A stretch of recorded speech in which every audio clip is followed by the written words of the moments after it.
Good morning, dear friends and fellow alumni. On behalf of the AABN Core Committee, it gives me immense pleasure to welcome you all to the 237th weekly webinar of our network. I extend my heartfelt wishes for health, happiness, and safety to you and your families.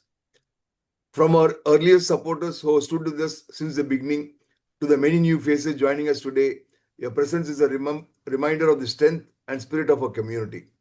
Over the past 5.5 years, AABN has grown into a vibrant platform collecting alumni, sharing knowledge, and bringing inspiring voices to help shape our ideas and aspirations. None of this would have been possible without your dedication and support.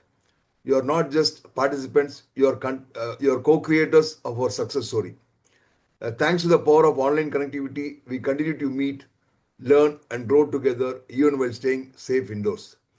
Today's session is yet another opportunity to engage with a remarkable personality whose journey exemplifies courage, values, and leadership. It's my privilege to introduce our distinguished speaker, Mr. S. Ramkumar, spiritualist, entrepreneur, speaker, philanthropist, and mentor at Lotus Life Leadership. An alumnus of Annamalai University 1981 batch Electrical and Electronics Engineering, Mr. Ramkumar's life story is one of integrity and resilience. In 1984, a single act of conscience, standing up for mistreated workers, cost him a prestigious corporate job. What followed was 6 months of silence, not as protest, but as healing. In that stillness, he discovered that values are not abstract ideals, but choices we make under pressure. With no investment, he began his entrepreneurial journey in lifeboat manufacturing, issuing his first bill for just rupees 250.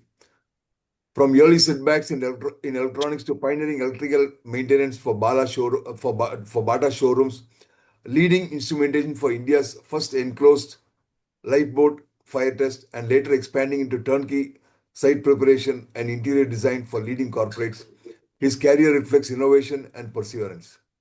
Beyond business, Mr. Ramkumar has dedicated himself to mentoring entrepreneurs, managers, and professionals at midlife crossroads, blending silence, self awarenesses, and systems thinking.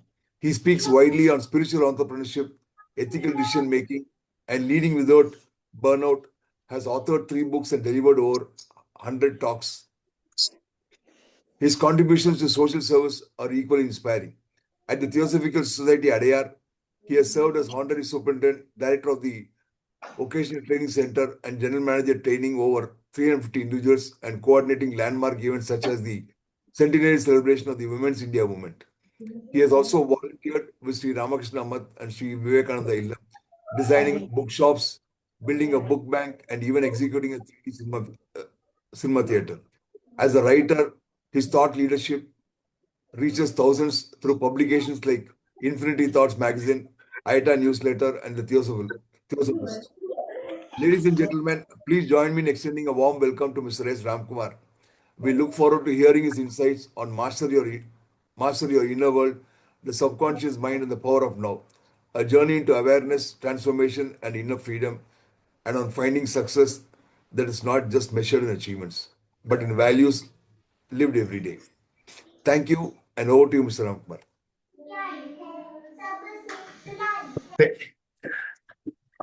Thank you so much, Gopi, for this lofty introduction, which you normally do for everyone. Thank you for doing it again to me. And I have to say congratulations to you, Mr. Shanmugam, for doing this for about 237 weeks, which means it's more than 5 years. It started during COVID time, I think, and now it is now the 237th episode, considering 52 weeks a year. I think it's been a wonderful, remarkable thing you have done. I think hats off to you and continue to do the good work. I think there is something called gray matter. Gray matter, no, it's not something to do with the sewage or something. I talk about gray matter. Gray matter is something which that is enlarges or enhances the memory, enhances the spirituality, enhances the neurons, dendrites, and all that. I think, and awakening all that stuff, I think you're doing by extending so many people coming into this forum to give a talk. I think you've been doing a great job. Congratulations, Gopi and Shanmugam. And to my talk for today, which is Master Your Inner World, previous to that, I have given 2 talks. talk number 222 and 223, wherein I was talking about spirituality and the physical mind, the physical body, the mind and the intellect, the sense organs. I've given talks on these subjects. And now I am coming to the software of this brain, which is the mind. So on the mind, I'm going to give a talk, inner mind, that is inner engineering. I am an engineer, but I have got a B in outer engineering, but inner engineering, I'm just an apprentice. I've just joined here very recently. So I'm trying to do some justice to the talk which is being held today. And thanks for giving me this opportunity, Gopi, for conducting this inner engineering program, which is very important. As you sow, so you reap is the saying. So as you do your inner, your outer will manifest. So this is where we start. And then I will just start by saying thank you once again. And then the topics of today are the power of the now and the subconscious mind, that is tapping into the subconscious mind. These two are the topics for today.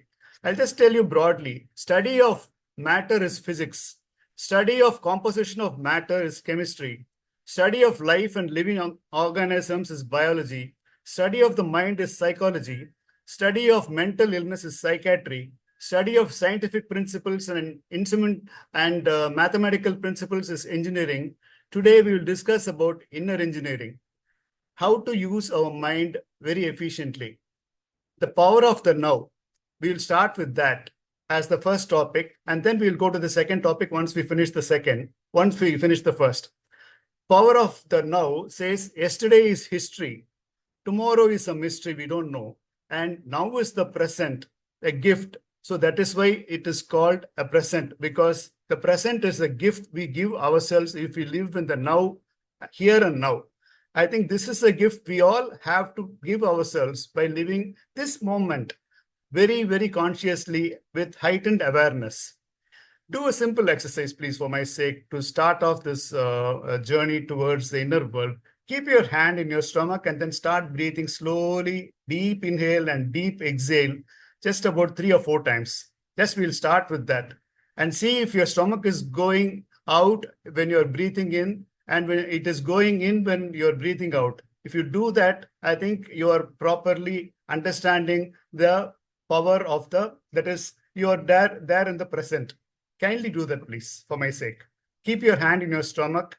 And then when you breathe in, if your stomach is going out, and when you're breathing in, your stomach is going out.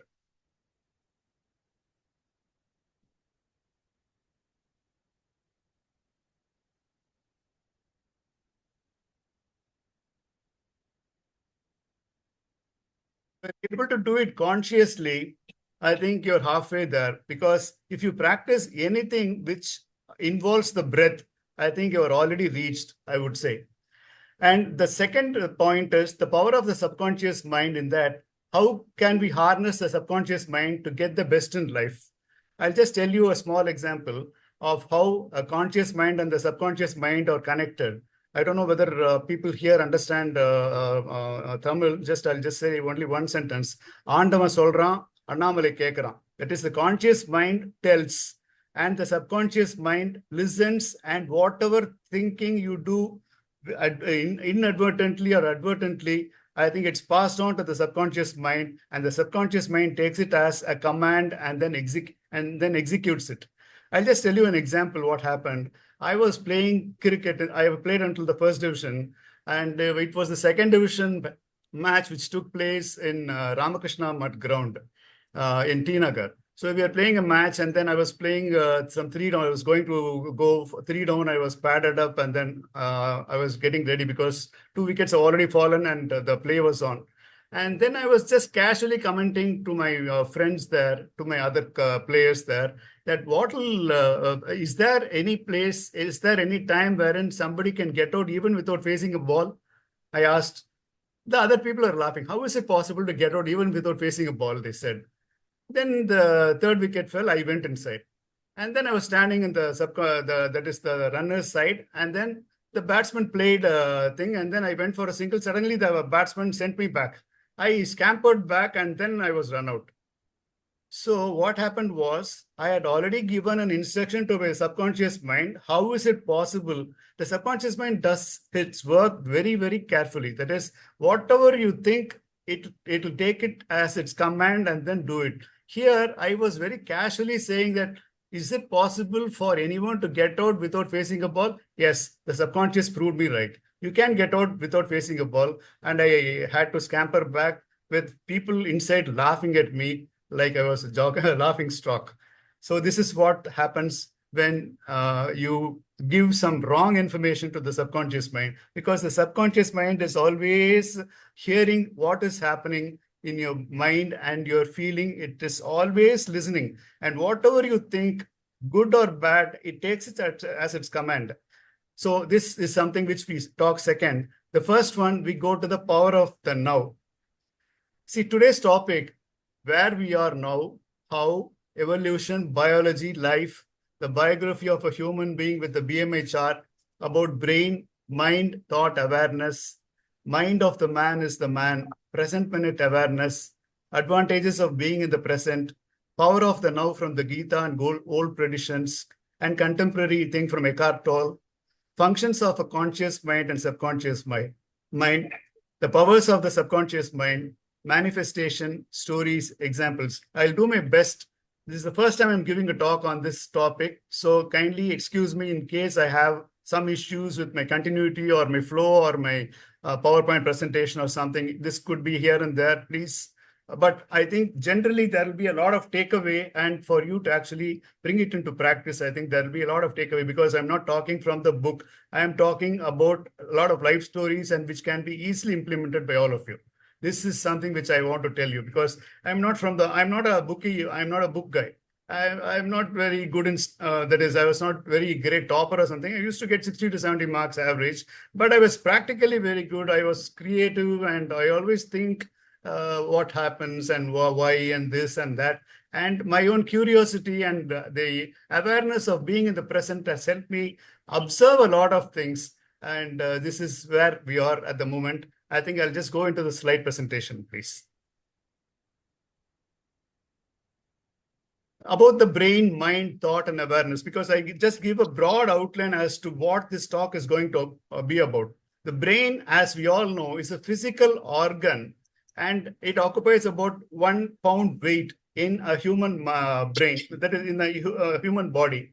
The other animals have very, very less grams of brain. So we are not even talking about conscious brain and subconscious conscious mind and subconscious mind and all that for animals, because the brain itself is so small for animals. The brain here in our human being is the largest for the God-created entities. The brain is a physical organ that enables the mind, but the mind itself is a non-physical experience created through it. The brain creates the mind. The mind is the inner world of thoughts, feelings, memories, and imagination. A thought is just a ripple that arises in consciousness, shaping how we... One second. How we interpret and respond to the world. See, if there is no object, there will be no thought. We have to think about it very, very closely and very keenly. When there is an object, and if a consciousness that is God, we say, is acting on it, then it becomes a thought. If there is no object, there will be no thought. So I think it's a very, very important thing. If there is no object, there is no thought. And awareness is the silent present within you that simply knows and observes. These are the broad things. And in case you want me to tell more about it, you can ask me in the question and answer session. Awareness is one of the key factors which I think comes in between the subconscious and the conscious mind. Awareness is where it's a ball of light which will be focusing on where the mind is going. It can direct the mind to wherever it wants to go. Awareness, so supposing you're driving a car, you have to drive with awareness. A person can cross the railway track without awareness, although the train is blowing its on at full intensity, if you cross the track, of course, you will fall dead. Because the lack of awareness, he is not aware of the present minute. So awareness is the key for doing very well in life and achieving huge accolades. See, look at this Bombay suburban train. This is something which I normally tell people. See, I have written a joke also in one of my books. I've written, this happened in Ghatkopar station, assume. Ravi and Shyam meet each other in this Bombay suburban after a long time. And Ravi tells us, Shyam, hey, Shyam, how have you been? Where are you up to? Where are you going? And Shyam gets a little worried. He didn't know where he was going. One second. He told and opened the tiffin box and saw that his tiffin box was full. Hey, Ravi, I'm going to the office only. So this is where things are at the moment, where we are not at all in the present. We are always in the past or always in the future. We are not in the present. So this guy doesn't even know whether he's going back or coming in or going back. He doesn't even know. This is what is happening because you don't live in this present minute. See, it is not what we have, but it's more important to do. It's what we do with what we have is so important. A knife in the hands of a surgeon will be used to cut and set right, heal wounds, remove cancer, remove affected parts, all that stuff. I think the knife can be used, and the knife can be used to kill also. And this mobile here, this is our one of the first things that can ever happen is the mobile. The mobile can be very, very useful. See, it is very useful if a lot of people will be watching this through mobile. The mobile apps are so good. You can hear music, you can pass on messages, but unnecessary usage of mobile creates a lot of data, and there is a lot of information overload, I think, which can disrupt clarity in your thinking, and you will be making and taking a lot of unnecessary, unwanted, useless, undiscriminatory,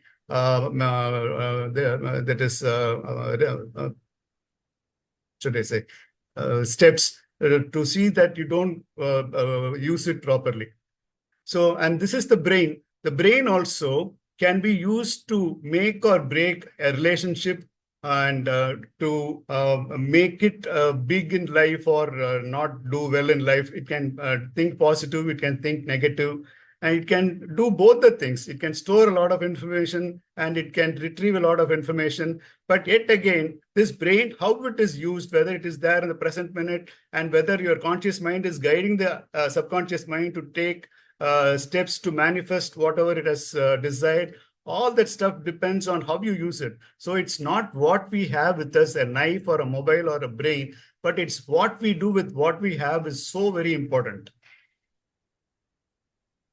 See, attention residue effect. See, supposing I'm talking to you and then suddenly somebody calls you on the mobile or there is a notification on your mobile. You take the mobile phone and then look at it for a minute. On an average, research suggests that it takes about 23 minutes and 15 seconds to get back to the same level of focus after an interruption. This the Zoom webinar is all right because you can forget it. You can just discard it. You can do whatever you want to do with whatever is taking place now, this webinar. But think about, you're about to take a very important decision, a corporate decision or a relationship decision or a marriage decision or a very, very important decision you're about to take. There is a notification. You pick up the phone and then you see it. It takes roughly for a mind to come back to normal. It takes about 23 minutes and 15 seconds. Records have shown that. So it could take a lot less for an uncluttered mind, but for a cluttered mind, which is already full of information overload, it takes about 23 minutes to come back to normalcy and just think about the decisions these people will be taking. It's all right to be connected through mobile phones. It's all right to be connected through other gadgets and all, computers and all that stuff. But this unnecessary notification of this Instagram, LinkedIn, and Facebook, and then WhatsApp, my God, and the reels. How many people are sitting on reels? They've reel after reel after reel after reel. Everything is real, so that they are not at all real. They are all into reels only. So To get back to normalcy after an interruption, it takes about 23 minutes. This is called an attention residue effect, where your brain takes a longer time to recover from the distraction and refocus on the original task. So how can one take a very important decision with clarity? It's highly impossible. I've seen a lot of CEOs also, or immediately when a notification comes, they'll immediately take the phone. I've seen a few CEOs of big companies, 5,000 crore company, 10,000 crore company. I've seen CEOs, MDs, and directors take the phone immediately on a notification. What kind of thing they can take? What kind of So it's so important to be in the now and then to take the phone away and use it only for the purposes that are required. I think this phone has become a real nuisance, I would say, more than value addition. I think it is value reduction only, I think I would say. Anyway, that is coming to as far as using gadgets to our advantage. This is the concept map. See, our mind is a double-edged sword. Once you have this outwardness in your thoughts, that is your mind, you focus on the outward. A lot of innovations are possible, like the Wright brothers, who invented the aeroplane, and then Thomas Alva Edison, who invented the bulb. There are so many innovations, and Marie Curie, who found the radium. Like that, there are so many innovations, but it can create, it can innovate, it can solve problem, it can connect externally as far as this outward thing is concerned. But outward thing is most important. Outward thing is all science. It is all science, engineering, technology, all those things, medical advancement, everything has taken place in the outside world.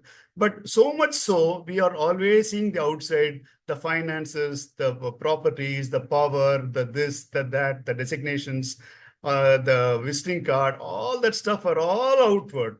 And we forget to take a look inward, because many people, everybody has got a car, everybody has got a building, everybody has got a designation, everybody is earning in 6 or 7 figures. That's not at all a problem these days. But the problem is how happy they are.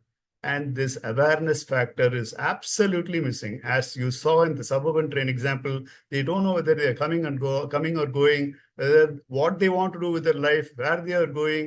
If you ask them where they are going, they won't know.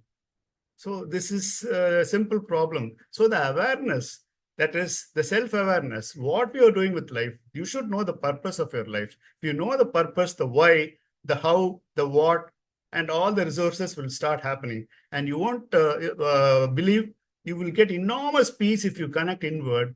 And a spiritual awakening also takes place. I don't say outward is not good, but I say a combination of outward and inward, a combination of this automatic nervous system and then sympathetic nervous system are both important in functioning of a human body, as well as here in this example, the mind has to focus outward as well as to be grounded inward. I think this is the combination. Everybody can be rich, but at the same time, everybody should be grounded, is what I'm trying to say. It's like just like flying a kite with looking up at the air and then seeing the kite, but at the feet is grounded. So you have to be both. You have to look at the sea, you have to look at the sky at the same time, you have to be grounded.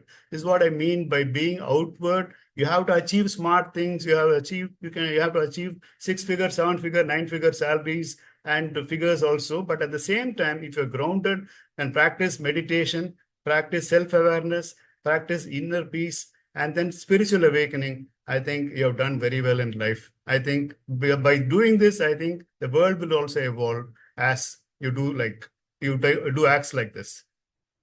See, there is a problem here in our understanding. See, we are all gods in disguise. And in Sanskrit, they say Aham Brahmasmi and Tattvamasi. These two aphorisms in Sanskrit says that you are God. You are a God in disguise. And we don't realize that because the mind comes in between. So this slide is to show that there is a capital I, which is God or consciousness, and this small I, which is this ego, the limiting factor. The ego tries to always divide, make divisions, and then identify itself, and it is conditioned by time, by space, everything. The small I is the limiting factor for our growth, actually. And as much as the small I comes towards the large I, we can't reach large I unless you are a Jesus or you are a Buddha or you are a Muhammad. It's not possible to reach the capital I. But again, it is possible for one small I, that is the individual, our identity, that is our ego, our self, our not our self, that is the identity which we have created for ourselves. Like, what are you? Who are you? I'm the managing director of XYZ company. This is what we say. But it is absolutely speaking, you are a god in disguise. But we can't say that. But people say, so I have asked people, so what do you say? I have asked people in Dayananda Saraswati Ashram. So how do you say? Who are you? So you should say, but it's not possible. I am. That should be the answer they say. But anyway, this is far beyond this. But I'm telling you, this ego is the root cause of all evil. As far as possible, if you drop your ego, if you behave properly, if you conduct yourself grounded with a lot of humility and practicing all the spiritual attributes, I think you will make it very big in life. So this capital I is God. We can say consciousness, or represented by capital I. It stands tall, it stands straight, steady, represents pure awareness, higher self, universal self, and unconditioned consciousness.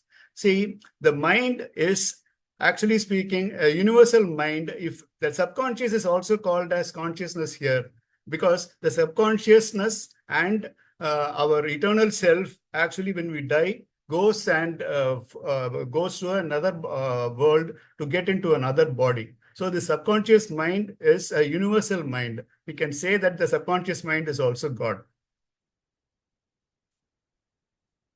This dot is equal to individuality. That is, the small I is a dot which shows that it's an individuality, and it shows separateness, and it shows illusion. This is what I have to tell you. When I was 14 years old, me and my sister, accompanied by my father, went to a trade fair in Mylapore, in PSI school. There was a trade fair which was taking place, and I was hesitant to climb this giant wheel because I don't know what will happen and all, but my father insisted that I should go and get rid of the fear. My sister flatly denied, so she didn't go. I had to step into the giant wheel, and it was a giant wheel which was driven by electricity. And then each bucket was coming in. I had to climb inside one after paying the money, some 1 rupee or something. I paid and then got into the bucket, and then it went up. The next one climbed into the bucket, and then it went up and went up. And finally, I was there on the top of the thing, the seat, the bucket seat, the wooden bucket seat. And I was sitting there, and that the supply went away. There was no power. And I didn't know, it was total darkness. The total area was plunged into darkness, and I could only see the stars and half moon. So I was panicked, and everybody was shrieking like mad, like crazy. They didn't know what the hell to do. So I was thinking, I didn't shout because I am sort of a guy who will not make noise and all outside. But a lot of noise inside, but I don't make a lot of noise outside. So what I did was I closed my eyes. I became one with the dark. And then I just silently started breathing. And I was telling you about that exercise, that exercise, even without knowing that kind of an exercise existed, that is Vipassana breathing. I just started breathing, and I was observing my breath. And after about 30, 40 years only, I knew that I had done Vipassana about 40 years ago. So that Vipassana, that present minute consciousness, the present moment, not present minute, present moment consciousness helped me tide over the crisis and helped me get over that thing. And 20 minutes later, the power restored. And there was nothing called a backup generator and all that about 50 years ago. There was no generator. If the power fails, it fails. That's all. We have to wait. If the power had come after one day, I would have been there sitting on the top only. So power came luckily after about 20 minutes. So I came down, much to the delightment of my father and my sister. We went and had a good snack and then went home. So this is the power of the minute, and then connecting to yourself I think, is a very important takeaway from this particular slide I would like to tell you. That is Vipassana for a matter, and the meditation on in and out breathing, and which is something which you all need to do. And see, this can happen when you're waiting for a train, or when you're waiting for a flight, or waiting outside the ICU room, anywhere you go, and waiting for a result out of an MRI scan or a cancer, whether it is a malignant or whether it is a benign or something like that. You're waiting to hear something. This kind of a waiting time, if you practice doing Vipassana from now, I think you will be much better off controlling, because you can't control anything that is outside, but you can control yourself by taking yourself inward and then start breathing inside, slowly observing the breath. It is just taking the focus outside, which is not in your control, but what is in your control, you're trying to control. And that is, you're controlling the breath by practicing Vipassana. And if you do that with respect to, say, if you breathing in, say 1, 2, 3, like that, when you start breathing in and out like that, one cycle is 1 round, 1, 2, like that. If you start doing that, I think it will be for your own benefit. Try that. I think you will tide away during the crisis times. Practice this Vipassana, the art of breathing in and out during some critical times. Practice it daily so that it comes automatically when there is a kind of an eventuality. So what life has to be lived in the now. It says life is this minute. See, you can't. There is a Zen saying that you can't step into the same water of the river twice, which means that when you step into the water, a portion of water has already flown into the sea, and that water you can never step. So this particular thing has become a past, and then the water coming here is a future. The time when when you're feeling the presence of water under your feet, that is the present minute, nothing else. This is the future, that is the past, and here you're standing on water is the present. And this present minute is the most important, and life has to be lived in great, in a heightened consciousness, heightened awareness. I think if you do that, even I have seen myself conducting, I can tell a lot of things, but even now sometimes I don't know where I've kept my keys. But if you're conscious and if you're aware, you know where you have kept your car keys, where you kept your house keys, where you kept the book, where you kept the file, where you have kept this, where you have kept that. So many things you will remember if you're there in the present minute. If you drive along the road with a lot of speed, you will not be noting a lot of things. So speed is another factor which you have to reduce, and you need to look at everything with a lot of awareness. See the signboard, see everything, because if you miss a signboard, you would have gone past another 1 to 5 kilometers like that. I think the present is where life has to be lived, cannot be overemphasized. This is very, very important. This is a very important takeaway for you from this presentation. The power of the present and the advantages of being in the now, in the present, is it will eliminate your stress and anxiety. It sharpens your clarity and decision making. It improves your emotional health. It deepens relationships, reduces fear, heals the pain body, improves physical health, prevents unnecessary suffering, builds resilience, helps break habits and patterns, enhances mindfulness and self-control, improves sleep, and makes life feel lighter and more peaceful. What else can you require? Power of now is the most important thing, where the mind comes as a very, very handy tool. The power of the present, I think one should definitely be in. The living in the present, concentration, as you can see, Tendulkar, yesterday we won the match handsomely, and we won the series also 2-1 against South Africa. Here, our master blaster, Sachin Tendulkar, is batting. Look at the power of concentration. See, cricket is a one-ball game. How much Virat Kohli yesterday had crossed 14,500 runs in one-day internationals with about 75 50s and then 53 hundreds. Now, what is the major attribute to that? What is the major attribute to that? Concentration. Concentration and being in the present is the key. He's having enormous awareness. He's enormously aware of the field around him also. where is the mid wicket, where is the point, where is the gully, where is the first slip, where is the wicket keeper standing on the left or right. He will actually sense a lot of things through awareness, which has been formed in his mind. And the power of concentration is what I'm trying to show here in this slide. See, look at the power of concentration. Every ball, you have to actually have so much of concentration and 100% intensity to actually, because the ball swings a little bit, 1 degree or half a degree, if it tilts, it is an edge and it goes to the slip. And half a degree, it goes to the wicket keeper. It's a one ball game. You need to be so careful. So look at the people who are scoring a lot of runs or performing exceedingly well. They need that concentration and they need the practice to have that concentration. And most of the things are done outside. And when you're doing all the things outside, the inside also is taken care of. See, Sachin Tendulkar, I am told Sachin Tendulkar, Anil Kumble, and all those people, all the big timers, they don't speak to anyone after 8 o'clock. No screens, no nothing.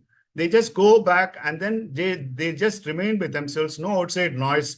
And then they come there, the next day they score a century or score brilliantly, some 50s or even some 200 also they score. Only because of the power of concentration, because cricket is a one ball game. In one ball, if you get out, your career also comes to a close. You need concentration. You need to live in the present, because life is if it is fully lived in the present, you will have enormously good memories and the life will be great, really. See, I don't know how many of you have gone to Niagara. I haven't been there. I've gone to only Kutralam Falls. But anyway, this is what happens. If you go to Niagara Falls, see, look at this guy. None of them are seeing the water. The water is amazing. That is, the falls is just superb. On either side of US and Canada, this water is pouring like mad. And people don't see or enjoy the present minute. They are all taking selfies using a stick, a walking stick and everything. They are taking selfies and they are talking to one another. Immediately as you go to the Niagara Falls, they pick up the phone. They don't savor the minute. They don't savor they don't savor the moment. They don't savor the present minute. They don't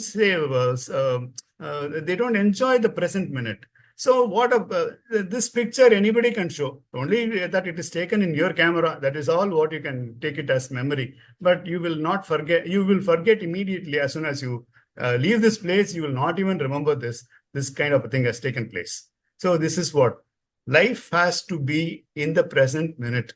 It is then when you just take the stick with the camera, the memory of that falls will be stored only in the camera, not in your head.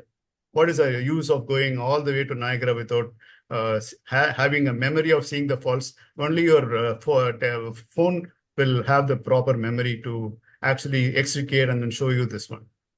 Very unfortunate. So what is the meaning of being in the present? Your attention is fully on what is happening now. You're not replaying old memories or imagining future possibilities. You're experiencing this moment directly. You are conscious of your thoughts, feelings, and surroundings. You notice your breath, your sensations, and the activity you're engaged in without getting lost in mental noise. You are not resisting or judging at the moment. Judgment is another very important thing. When you're judging, you are not listening.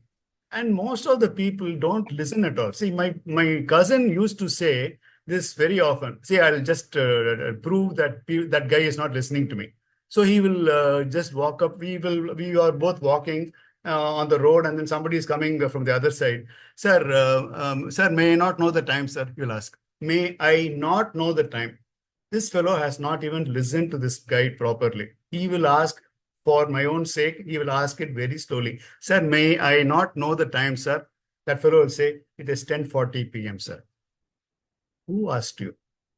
I didn't ask for a time. He used to say like that. People will never, ever listen properly. People will just go with some kind of a preconceived thing. You should listen. If you're listening, if you're a proper guy who will be listening with a lot of awareness, with this present moment awareness, you would have listened to that sentence of my cousin. May I not know the time? Sir, you didn't ask for the time. What are you kidding, is it? You would have asked. But unfortunately, people don't listen at all. So you're responding consciously, not reacting automatically. Presence brings freedom from habitual conditioned responses. Your awareness is anchored, not wandering. Just like a ship will not move if it is anchored, if it is deep down into the sea is holding that anchor and it will not allow the ship to move or wander or go from place to place. It will be anchored steadily. Even if the thoughts come, they do not carry you away. You observe them and return to the now. You are living life as it unfolds, not in memories, not in imagination, but in direct experience. Just like Niagara Falls example I'm telling you, it's so important that you live in the now, not in your memories. This happened in 1984. My father was working in a bank, and his friend contract an electrical contractor called Johnson Electrical Tradings. He wanted my father to help him give a tender, sealed tender. He was asking my father if I could go there and hand over the tender at Sriharikota. That Sriharikota was about 130 kilometers or something like that, 110, 20, 130 kilometers from Chennai. And it was 1984 cyclone of that November 15th or something. So I had to go there to give, and I say normally yes to everything. So I don't say no to most of the things. I don't say no. I'll say it is possible, but it's difficult. I'll say, and again, I'll just go and do whatever is not possible by other people. I normally say yes. So I took the tender, and it was already 9 o'clock in the morning. I had to give the tender by 3 o'clock. There was no transport at all. Nothing worked. Trees had fallen down, no buses, no cabs, and scooters and two-wheelers also were finding it difficult to go. So I took my scooter and then took the tender and took an umbrella, but it was pouring, and wind speeds there was about 100 plus kilometers per hour there in Sriharikota when the water tanks fell and everything, and I had to give the tender. I had consciously accepted the tender to be given over by 3 o'clock that afternoon. So I collected the tender, put it in a solid plastic envelope, covered it again in another envelope, took an umbrella, braved it all the way, and then took the scooter, went to the central station, parked my scooter there, took a electric train to Gumudipundi. From there, I got down and then went to Sulurpet. Sulurpet is again a few kilometers from there. So I took a bus there. And then from Sulurpet to Sriharikota, yes, you need to go inside to go into this space research station. So I had to go by some other means of transport because there was no bus available. So I took a lime lorry, Tsunami lorry, and then went. That driver, I tipped him a lot because otherwise he said he won't come. Then I tipped him a lot. It was about 16 odd kilometers. This driver unhesitatingly took me there to that place, and halfway there was a culvert, and that culvert had broken, and this guy strongly recommended me not to go. After all, this tender, you can give it tomorrow. I said, no, boss, it is very important. It's a very high value tender, some crores tender.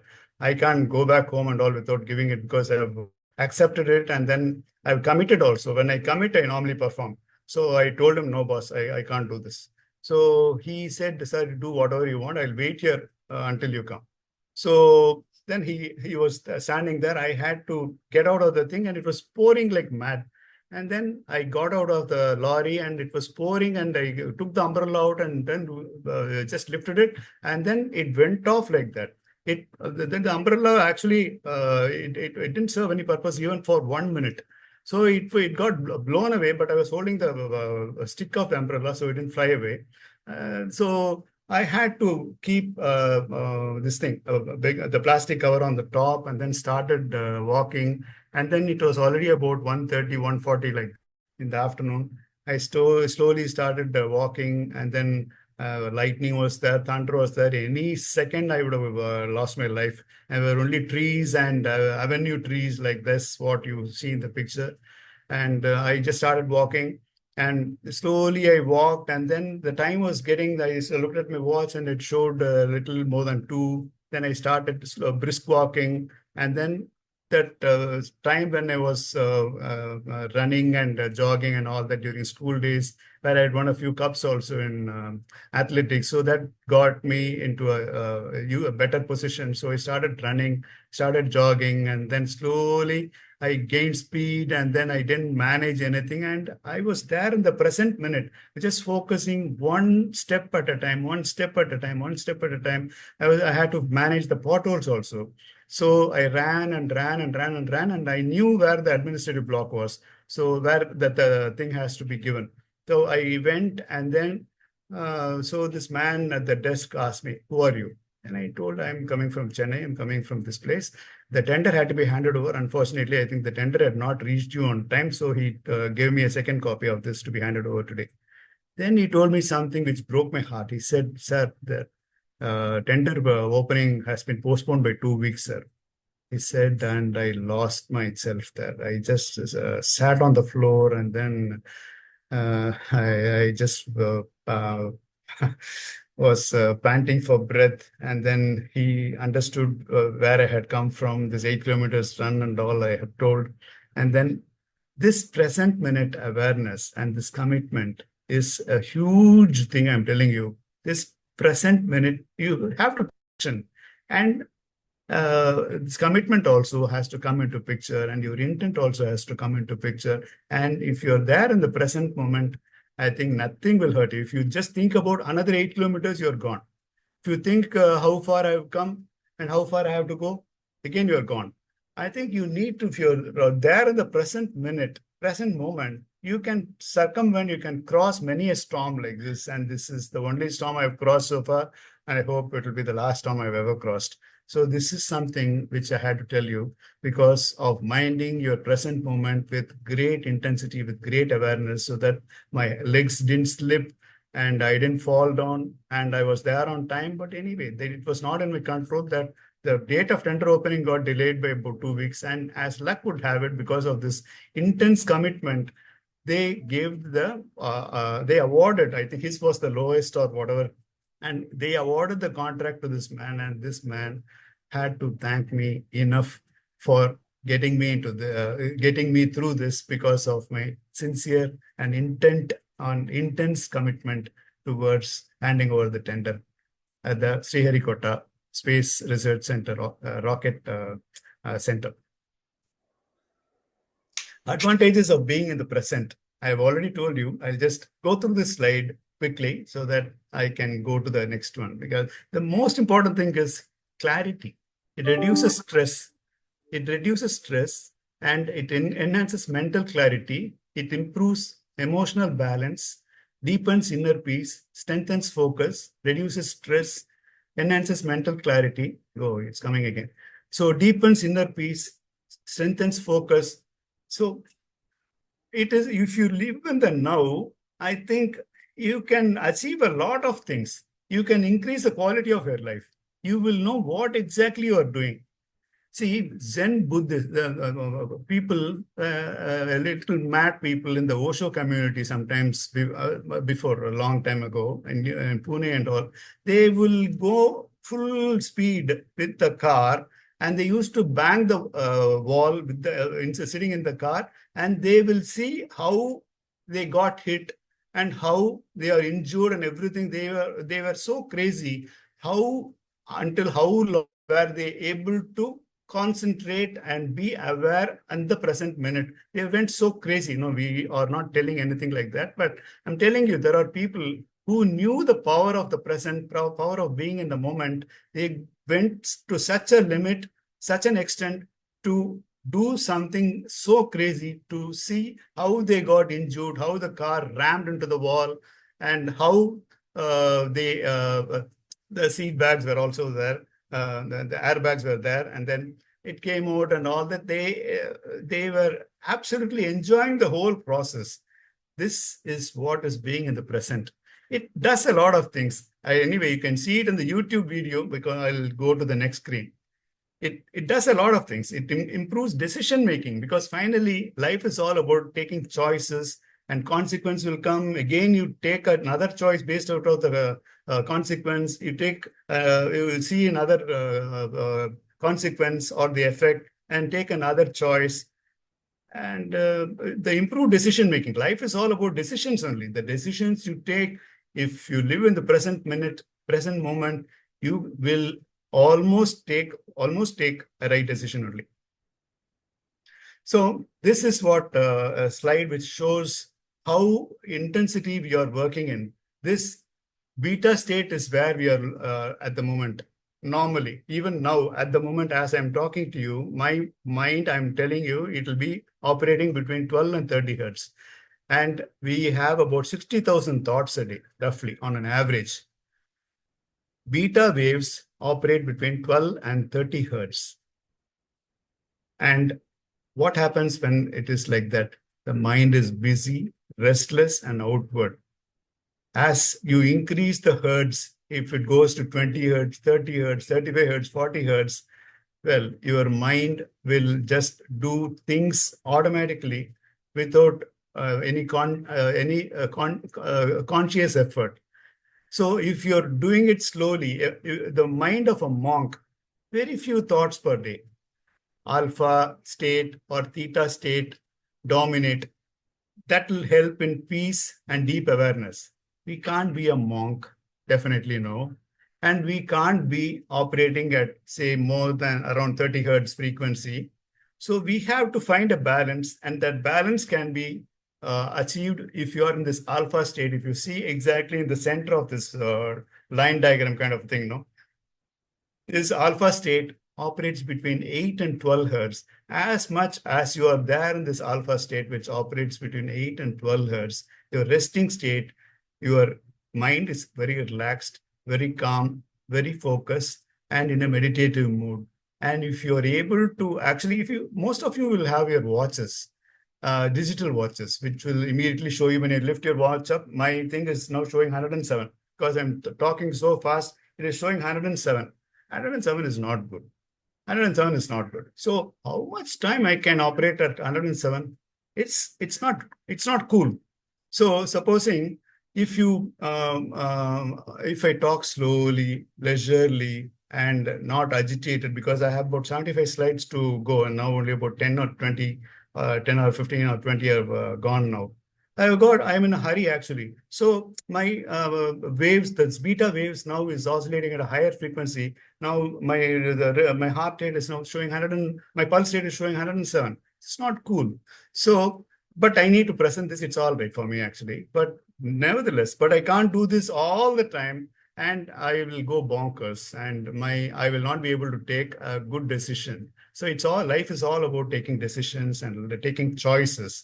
So this, I think, is so important to make your waves, that is the thought waves, to about very less, because 60,000 thoughts a day, which is about 2 to 3 thoughts a second.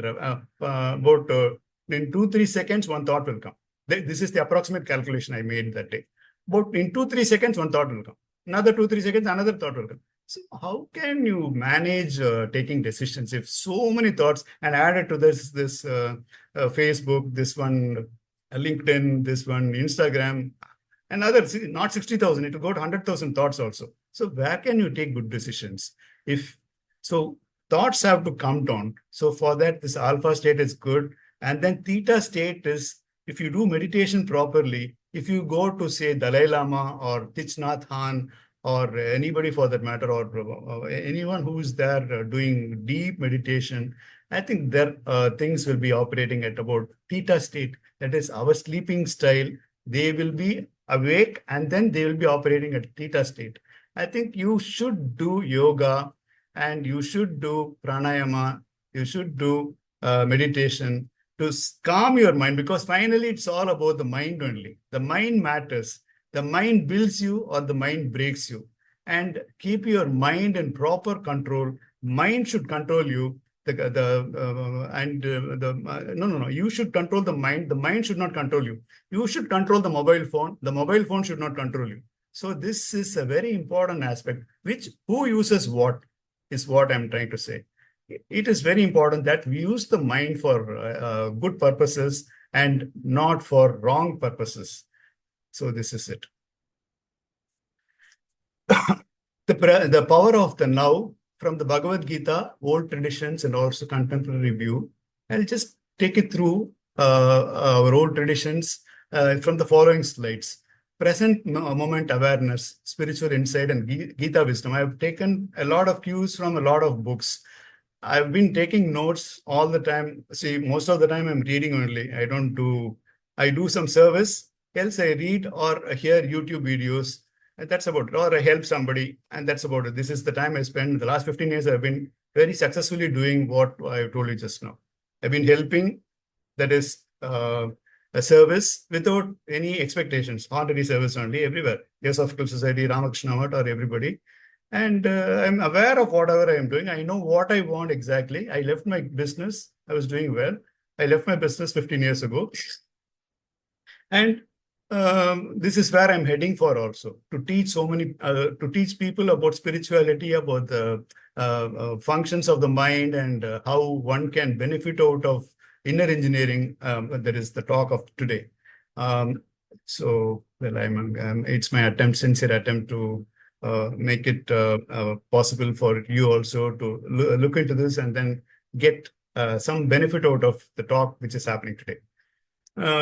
Drawing from Eckhart Tolle, the Bhagavad Gita mindfulness traditions and personal experience, will understand how presence transforms. The presence is what is very, very important. The presence transforms life, work, relationships, and personal well-being. So from the following slides, from now on, there will be a lot of PPTs only. What is the now? The now is the only moment where life actually unfolds. Yesterday, today, now. Now is today.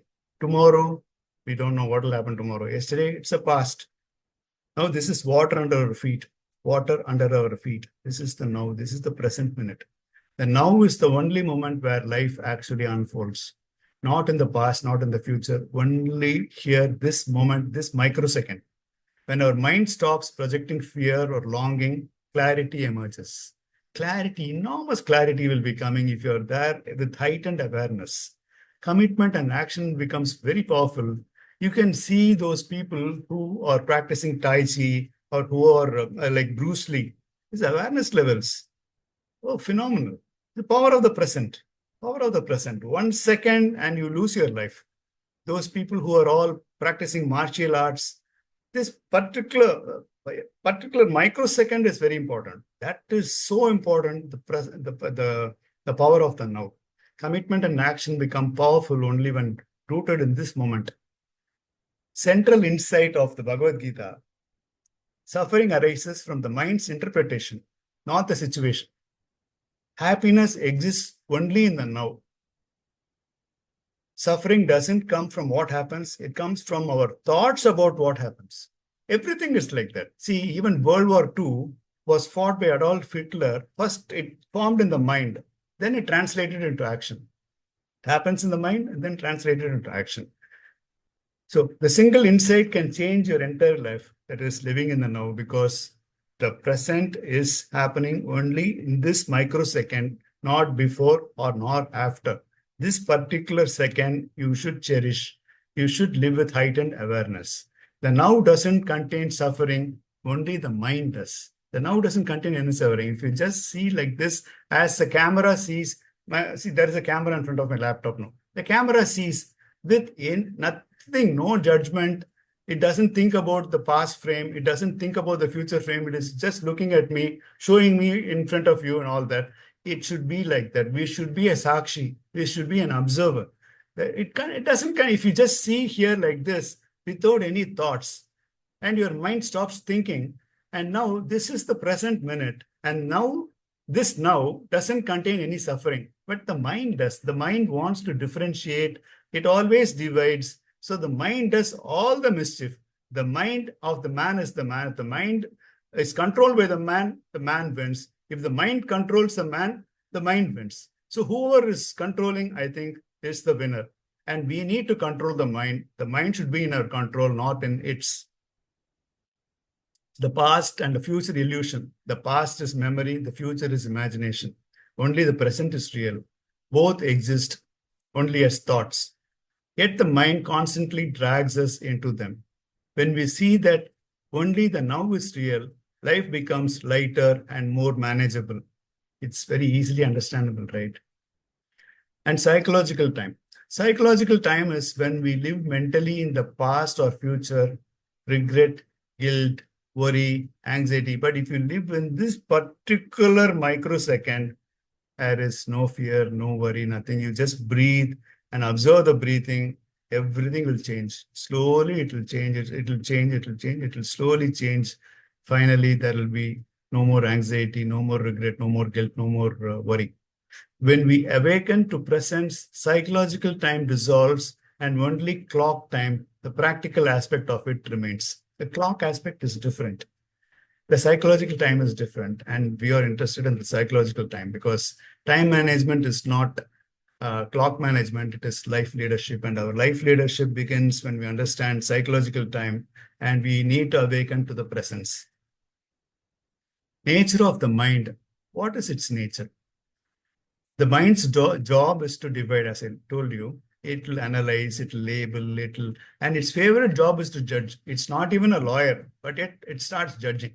It's not a lawyer. Our mind is not a lawyer, but it starts judging. It's a fantastic servant, but a horrible master. It's like electricity. Electricity can be of so much use. It is used to power this laptop. It is used to power, it powers this air conditioner.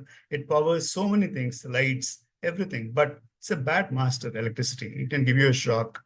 So same thing with the mind. So when we become identified with thinking, we lose touch with the deeper intelligence within us. So our mind, we should use the mind properly. We should not give it much much importance. Then as I told you before, the ego is the small I. Capital I is consciousness, which is God. False identity created by thought is the small I. This small I, all these small people make large noise. Many small people having there is, I wouldn't like to mention it in a very sarcastic or in a bad way, but a lot of people who are not really great, those people make a hell of a lot of noise. But people who are well educated and people who made it very big in life, those people are so grounded and so much, what should I say, having so much of humility, compassion, everything. All those people who are this fly-by-night operators and this sudden millionaires and all that, they will have enormous amount of ego. And a lot of us have ego. Ego is definitely required for us to come up in life, but this ego has to be controlled to a large extent, which is possible if we have this awareness factor in us. The ego is the false self created by thoughts and stories. It feeds on comparison, fear, and separation. The presence exposes the ego because the ego cannot survive in the light of awareness. So awareness is the key. Awareness, if you are just like watching, I'll just compare it with the example of the camera on my laptop, which is looking at me. It'll just feeding you the picture of me talking to you with my hands going here and there and my eyes concentrated on the screen. So it is like that. We should be present, and the ego cannot survive in the light of awareness. Ego will not come. Ego will not come if I'm there in the present. Ego will not come. Nothing will come actually. The future will not come beyond the screen. I don't know what will happen. Before the screen, I don't know what has happened.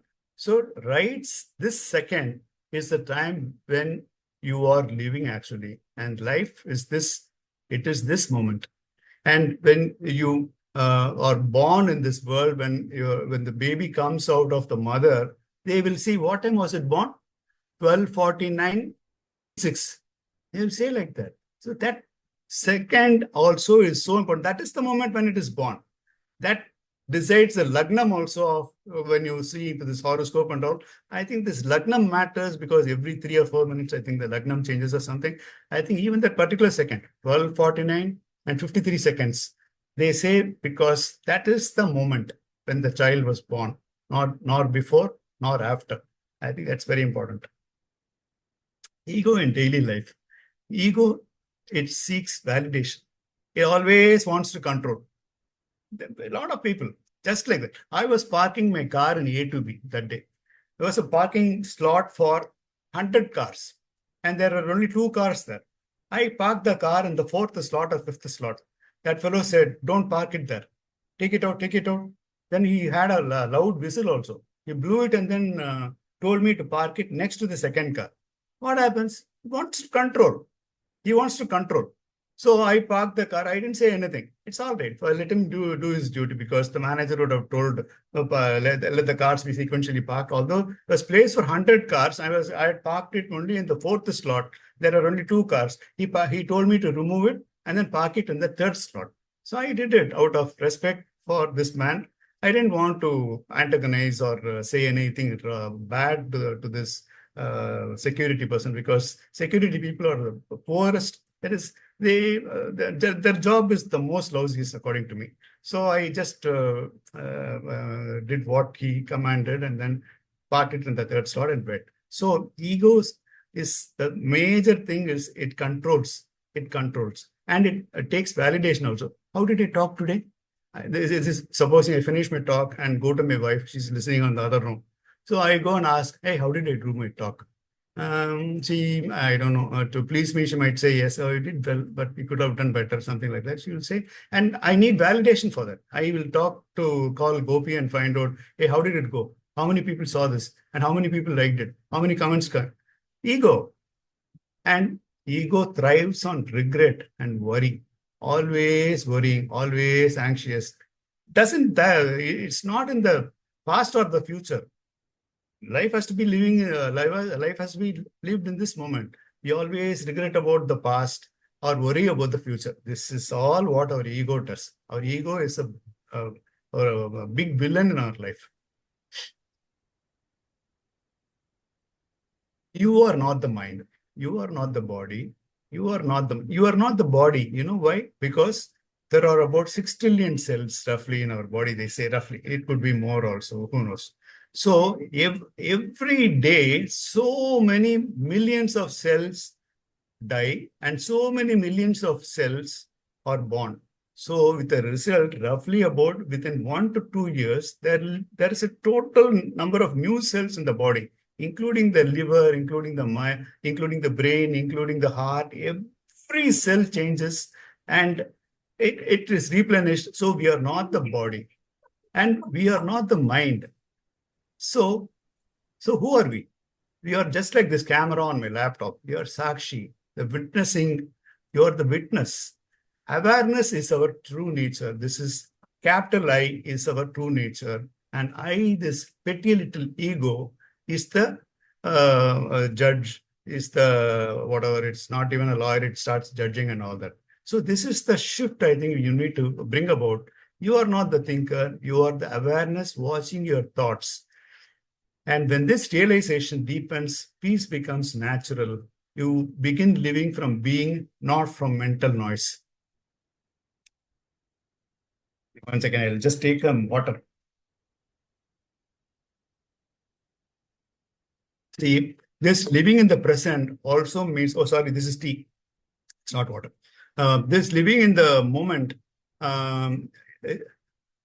you need to do everything with enormous intensity. Whether I'm drinking my tea very slowly, enjoying the taste, enjoying the aroma, enjoying the flavor, and enjoying the heat, enjoying the proper temperature, enjoying my chair, enjoying this. I'm completely here. Sri Ravi Shankar used to say, "Allow me to eat alone." And nobody has to interfere and come in between. I will eat.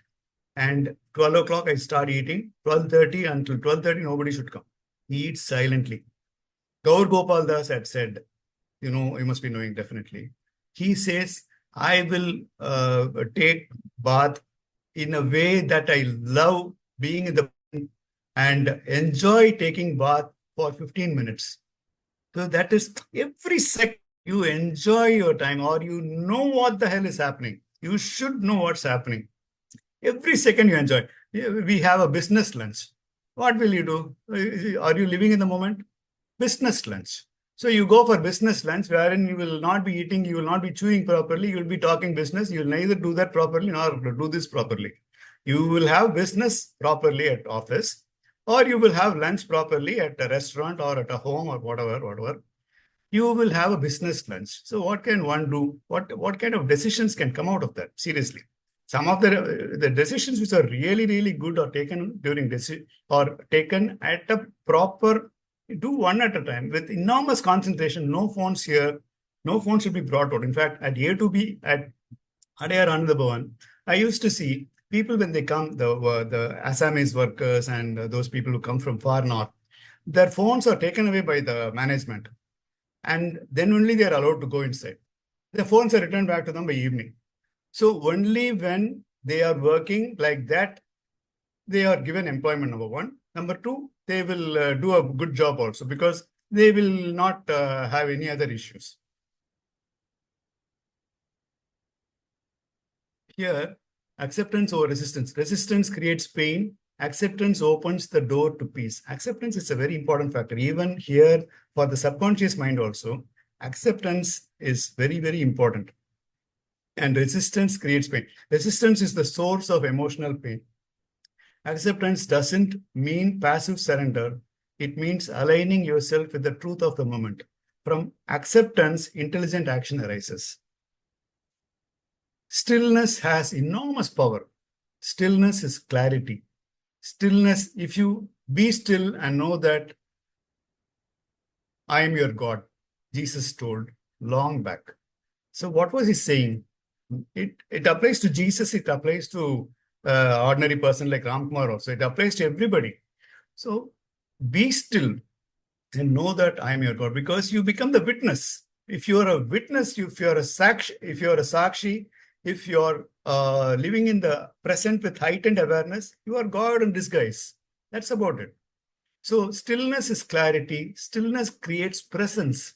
See, if you are practicing this awareness everywhere, you will see after a while. I have seen myself, because you go outside, a lot of people will be staring at you.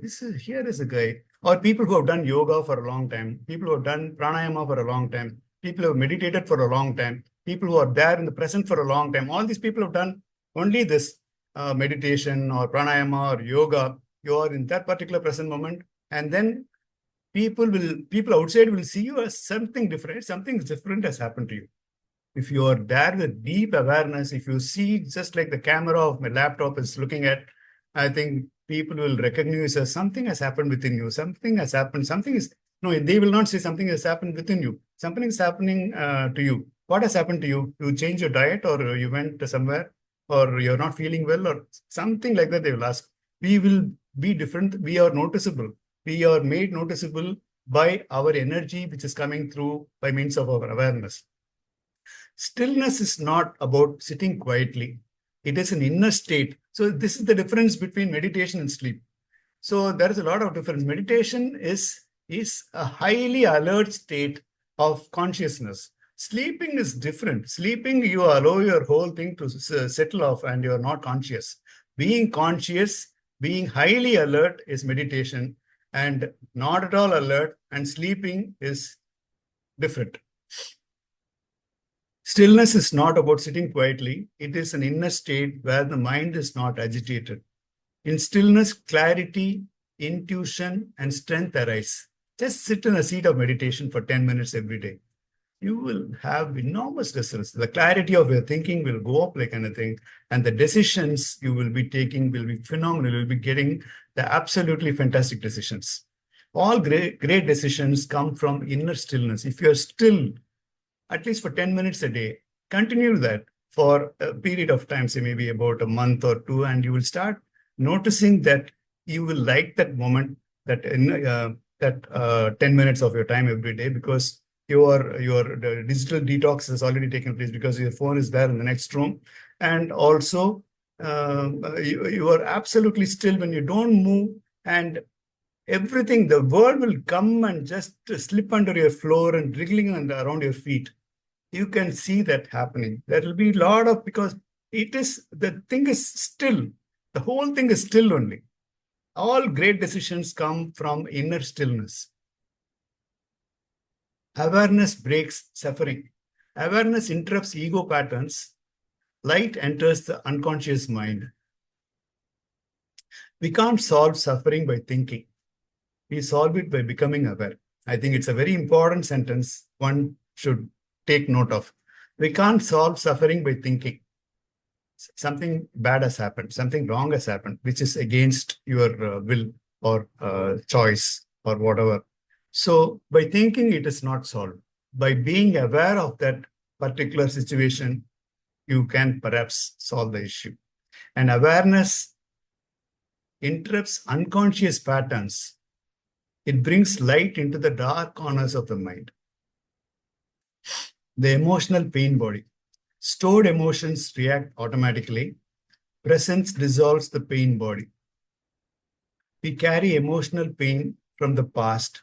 This is the pain body. It gets activated by triggers. Now and then we'll be thinking about that. He should not have died. He should not have had cancer. I should not have had that dreaded disease or something. I should not have been a partner with this stupid guy. There are so many things. For that, presence is an antidote. You will start accepting things. Your presence, your awareness will start accepting things. This awareness is so important.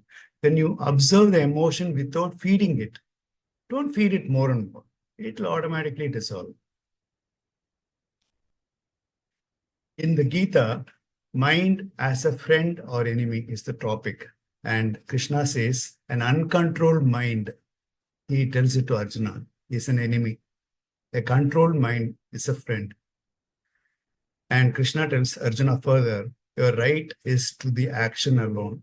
It is not to the result of action. So just see the process, don't see the result is what I think we all, a lot of even this Westerners have also started writing this kind of a thing in their books. Just you have a right to the action, not to the fruits of the result is what Gita has said. Meaning focus on what is in front of you. Acting in the now is the essence of Karma Yoga. Acting on the, thinking about God and giving all the fruits of all this to God is the essence of Karma Yoga. Acting in the now and then giving the fruits of action to God, I think is Karma Yoga. We perform better when not distracted by outcomes. If you see the outcome, have I reached that, have I reached that, have I reached that, you have a problem. But with you concentrating 1 day at a time, 1 minute at a time, 1 moment at a time, you'll do very, very well. Yeah, same thing. Action in the present, your right is to act, is to do action alone, not its fruits. Pure instruction of living in now. Ego is ahamkara. Ahamkara is ego, which is the small I. Ego claims doership. I did this, I did that. I brought this one, I brought this one, I did this one. I went, I was secretary, I was president. I made this, I did this. All that is this ego. I think we should not just stop boasting about ourselves. As we mature in age and as we grow in age, I think maturity should be such that we should stop doing this, anchoring this ego as your thing. So self is beyond action and mind. Sthita Prajna is one thing which is very famous in the Gita wisdom. The Gita's ideal person, he should not get affected by the turbulence of the mind. Whatever happens, whether he is dying in a war or whether somebody is getting some accolades or something like that, you should be normal. You should be like Dhoni. Whether you hit a six or whether you get out first ball, he is absolutely cool, Captain Cool. He's a Sthita Prajna. He's a guy who will not be affected and he won't show it also. He's not because he won't show because it's not in his mind, it's not in his nature. His equanimity. Whether it's pain or gain, life or death, he is actually rooted in presence, untouched by emotional turbulence. That is MS Dhoni for you. And Sthita Prajna is a very, very important factor. You should not be affected by the polarity of opposites. His wisdom stays steady like a flame in a windless place. Just steady, just like if you light a lamp, it waves like that. It's the mind that flickers like this. His mind, his wisdom stays steady like a still flame, just like that, in a windless place. This is the power of the now. And Sakshi Bhava. Sakshi is the witness, like the camera on my laptop. Be the observer, not the thinker. The camera here on my laptop doesn't think at all. It is similar to Eckhart Tolle's witnessing factor. Sakshi means the witness. Krishna asks Arjuna to observe, not react. Toll says the same. Be the watcher of the mind. See, when you watch the mind, you just think about what the mind watches, and then the mind will suddenly keep quiet. Just observe. Just observe what the mind is watching, and the mind will not throw any more thoughts. But just watch the mind. That is what is meant by introspection. At the end of the day, you march past all the things that have happened during the day, and then you will just give a pat on your shoulder when you've done good things, and just write down things which are not to have been done, so that you have a mental march past and you correct all the things that you've done. And this is observing the mind. And then if you're there in the present moment, you will recollect all what has happened over the day. And this introspection at the end of the day is very, very important. And if you watch the mind, the mind stills. It's a very easy trick. You watch the mind, just think about what the mind is watching. Just look at it. And the mind will immediately stop thinking. Somebody is watching me. It will say, and then stop thinking. Try it. When you become the witness, suffering loses. Desire and fear. Desire is equal to future projection. Fear is equal to past conditioning. We all know about it. So desire projects us into the future. Fear pulls us from the past. Both take us away from the present. Life is lived in the present. Once again, I reiterate, life is this present microsecond awareness. Presence dissolves desire-driven agitation and fear-driven paralysis. Yogic presence. Yoga is equal to union with the present moment. Every breath brings you back to the now. Yoga means union. Real yoga is not posture, just like what you do this. You turn your body this way, that way. That is not yoga. That is Hatha Yoga. That is one of the small components of this major yoga.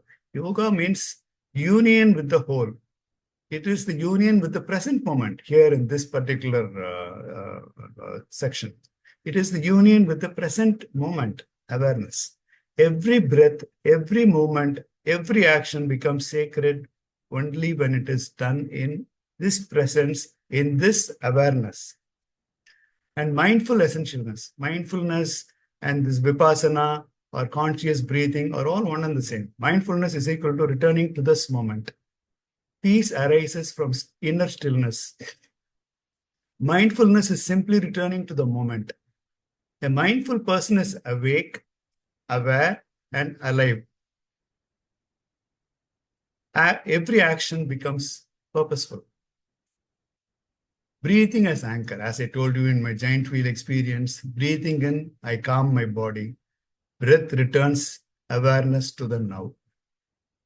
Thich Nhat Hanh, a famous Vietnamese monk, he says, breathing in, I calm my body. Breathing out, I smile. Buddha has always, have you seen all of his photographs? A light smile is always there in his photograph. Everywhere you see there is a light smile on Buddha's face. So this is what he means. Breathing in, I calm my body. Breathing out, I smile. Breath is the quickest way to enter the now. Very simple. Breath connects the mind with the body. So it becomes body-mind. And the connecting factor is the breath. It brings the mind back to the body. Daily mindfulness. Walk, eat, drink tea. Anyway, I didn't drink my tea mindfully. I have to drink tea mindfully. I didn't drink. Speak mindfully. I'm doing it now. Turn routine into meditation. Walk mindfully, eat mindfully, speak mindfully, drive mindfully, and then do everything mindfully. When we bring awareness into routine tasks, like becomes richer, calmer, and clearer. Cook mindfully, you will give a very good dish. Everything has to be done mindfully. I think this is what is meant by mindfulness. Thich Nhat Hanh is one of my favorites. He's a Vietnamese monk. And he has said a few things. Life is available only in the present moment. He has written a lot of books. I'm a great fan of his books. I've read, I think, most of the books I think I've read. I'm determined to practice deep listening. If you are a deep listener, people love talking. But how many people listen? God has given us 2 ears and one mouth. But do we know that? Are we aware of that? We are not. We are always talking only. We are always talking. We don't listen. God has given 2 ears. We forget that. Here, we need to listen with enormous awareness, heightened awareness, with enormous present moment awareness to actually hear not hear. Hear is audio. Listen what this guy has to say in terms of words, in terms of tone, in terms of what his subconscious is trying to say. I think we need to understand that kind of a powerful, aggressive listening we need to do. I am determined to practice loving speech also. Speech has to be loving because everything coming out of our body is all filled except speech. All that is coming out of the 11 gates, coming out of our body are all filled. Only this mouth can utter nice words. We need to give loving speech and deep listening. I think this says it all. I think this is how I think we should all do actually. This monk is very famous. If possible, try to get some books. Thich Nhat Hanh is the name of this Vietnamese monk. And the West has changed a lot because of his influence over the West. Interbeing. Everything is interconnected. Presence dissolves separateness because we think we are, if you have seen this former Hindu paper or Dinamani paper or any Marathi paper or any paper for that matter, you will see a lot of dots. These lot of dots make this words I or everything is all connected. You see, even in quantum physics, there is absolutely everything is same because atoms are broken into what is that? It is quarks, and then quarks again are still connected. Everything is connected. Atoms, molecules, or quarks, everything is connected. So you and I are connected. Everything is connected. If you understand this interdependence of life and everything, and you know that everything is connected, your ego will dissolve. I think it's so important. All this build-up I'm giving is to come to this present minute, present moment awareness. Everything is connected. Nothing exists by itself. When we are present, we sense this interconnection and naturally become more compassionate because finally, Buddha is known for his compassion. Jesus is known for his love. And Gita is famous for his, Krishna is famous for his wisdom. Everybody has got something or the other. And we can become all of that if we live in that moment with heightened awareness, with presence, and just non-judgmental, just like my camera on the laptop. Joy in simple moments, a step. See, in Theosophical Society where I work, it's a 250 plus acres of land. It's wilderness, actually. It is not cultivated. That which grows by itself is called a weed. That which is cultivated is called a crop. I think you should be knowing that. So it is not cultivated at all. It is unmanifested forest kind of a thing. There, you are allowed to walk. Some people get walking passes. I've been there and I have a walking pass for a long time. So you walk, you're not supposed to run there. You're not supposed to ride a bicycle there. You're not supposed to take a car there inside. You are supposed to walk, how? Slowly, one step at a time, one step at a time, one step at a time, 250 acres. You will enjoy this present minute awareness if you walk slowly because of speed. We have missed a lot of things because of speed.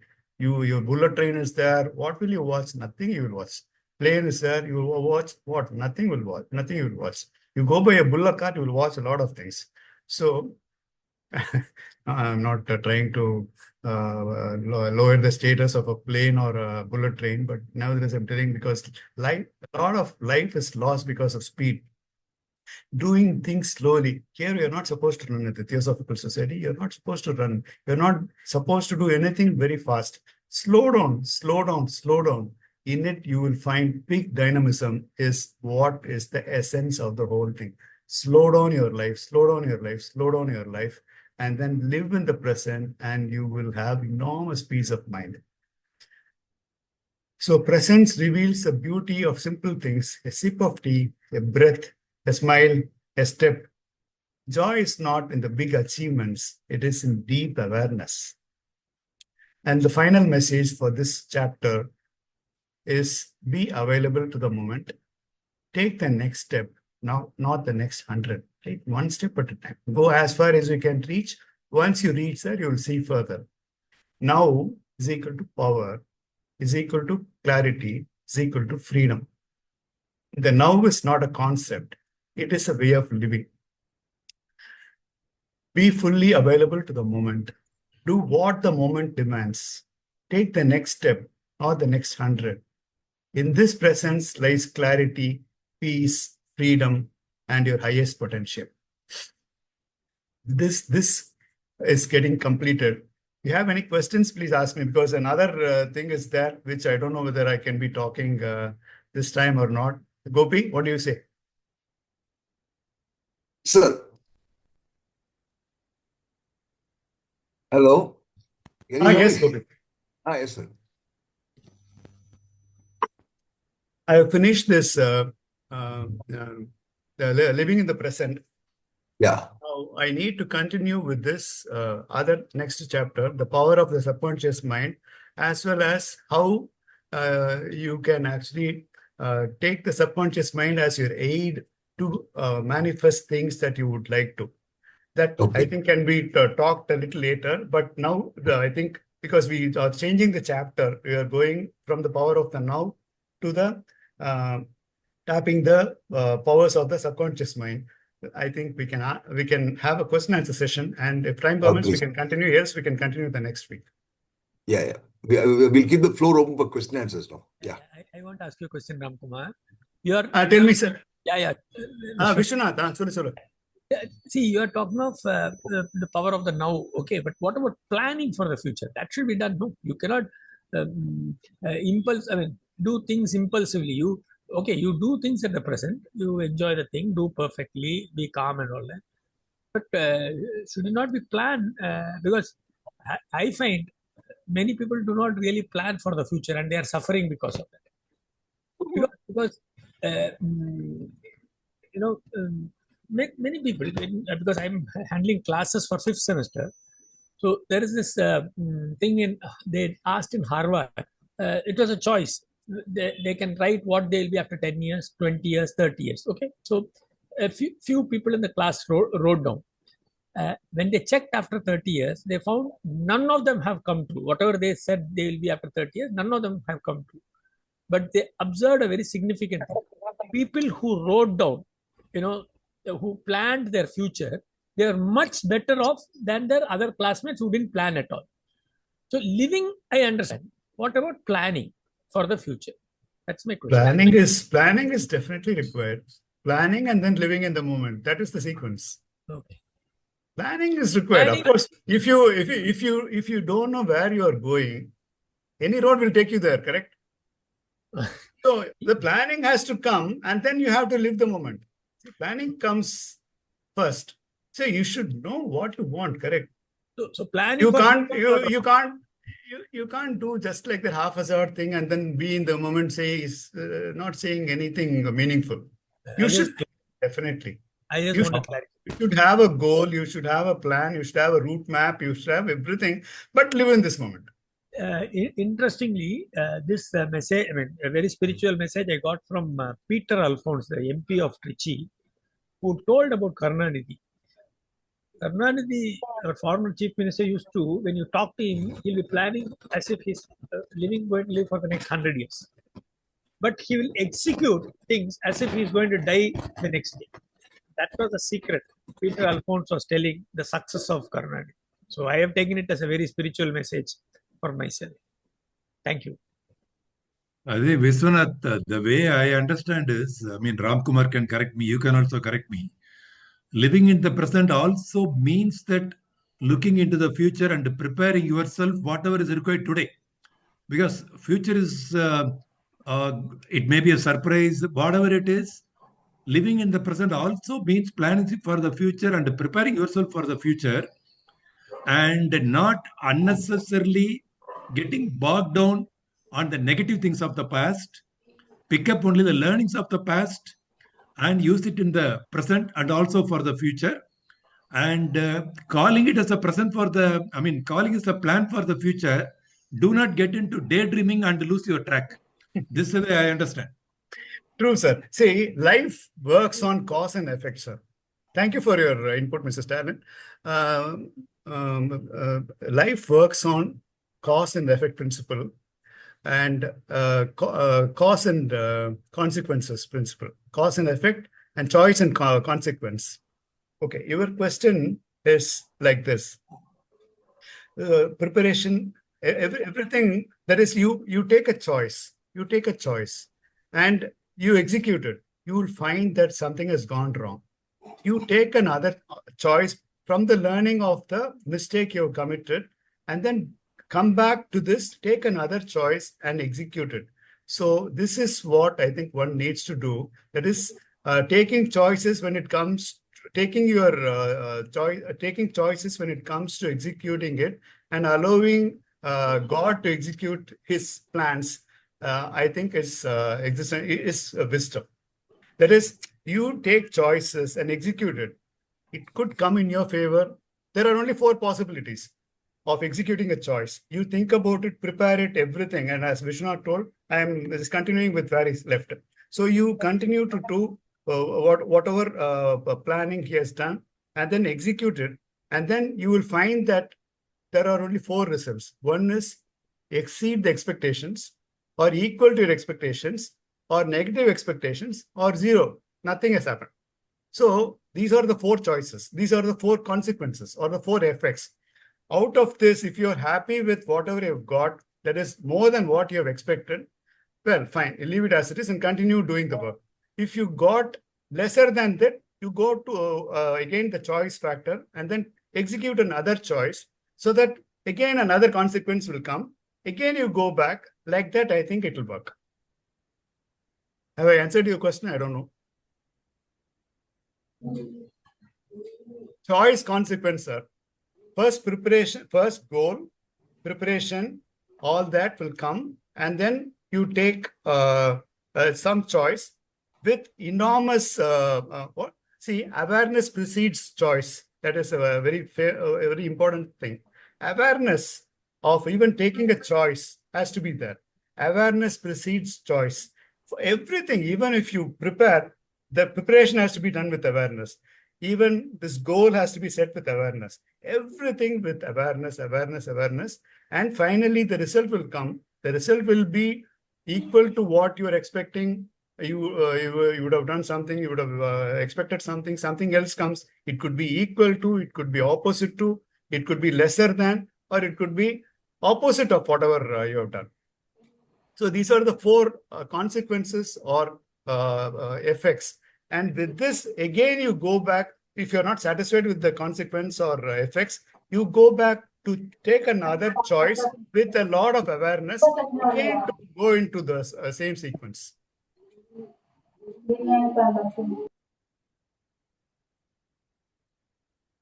Is it okay, sir? Yeah, please. Arun, you have a question, Arun? Yes, sir. I think one question which I was about to ask, I think Mr. Vishwanath already asked about the planning, because planning is present moment activity, but planning is all about the future. In the same lines, imagination, you said it's only humans possess that kind of function.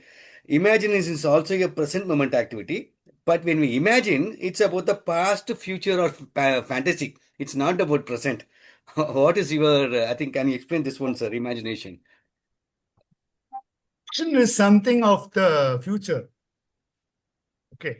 Imagination is something of the future. Imagination is the key to all the science developments. The rocket took place, or the safety minus lamp took place, or this radium took place, or everything is all because of this future imagination only. That's called invention. What you wanted, what is not immediately available, but that is something which you invent. Somebody wanted to fly, and so somebody invented, the Wright brothers invented Orville Wright and Wilbur Wright. They invented this plane. Madame Curie, Marie Curie invented the radium, like that. They are all this. Imagine the science and development and this medical electronics and everything took place only because of our imagination, and this imagination drives. That is, it caused an intent and the desire, and then with the subconscious mind and all that, it proved to be something which happened in a long time. I don't know whether I've answered your question. That's right. I think, but that is I want to contrast that with the living in the, I think, doing in the now. I think that's what. So without imagination, though it is a present moment activity, we get digress, right? When we imagine, it's either about the past or the future, or even into the fantasy world. So It's nothing. not. We are not talking about the now. See, now I think. See, we can imagine to invent a plane, but he should operate with this moment awareness. Is what I'm trying to say. You can imagine to have an aircraft, to design an aircraft which will fly, which will take passengers, by which the world can shrink by distances. But again, what happens is you need to be in the present minute. Because Orville Wright and Wilbur Wright, they had a car workshop. In a small workshop only, they did all that. They did with enormous awareness. They knew what they wanted here, and they started doing everything. And then the results started coming. That's yeah. Thank you. Yeah. Thank you, sir. That's right. Thank you, sir. We also get into the fantasy world. Fantasy world, I think, which is it won't yield fruits also, right? There also we get wasting our time there. They mentioned that's Thank you, sir. yeah. The chat box, sir. What Ilango. about is it not Ilango. is it imagination of future? Enapa? There is a question in the chat box. What about manifestation? Is it not the imagination of future? No. Manifestation, we are not talking about that now. Manifestation, we will talk about it later. Manifestation is, see, there is a conscious mind. No, I'll just take it over to the next slide. I think people can watch. This is a workshop for practicing of the know, which we'll skip. Yeah, I'm coming to this slide. If people can see this, the difference between a conscious mind and the subconscious mind, the conscious mind is only about 5 to 10%, which the thoughts, the logic, the planning, strategizing, goal setting, intellect, discipline, discernment, all those things come under the conscious mind. Supposing you want to talk about manifestation, that the thoughts, I think I'll tell you.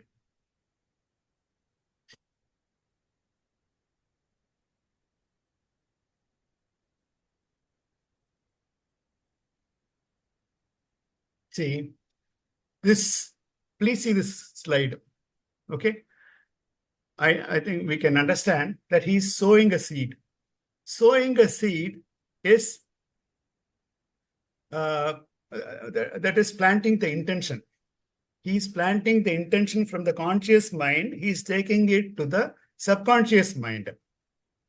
Okay, that is planting the seed with enormous intention. Intention is a goal.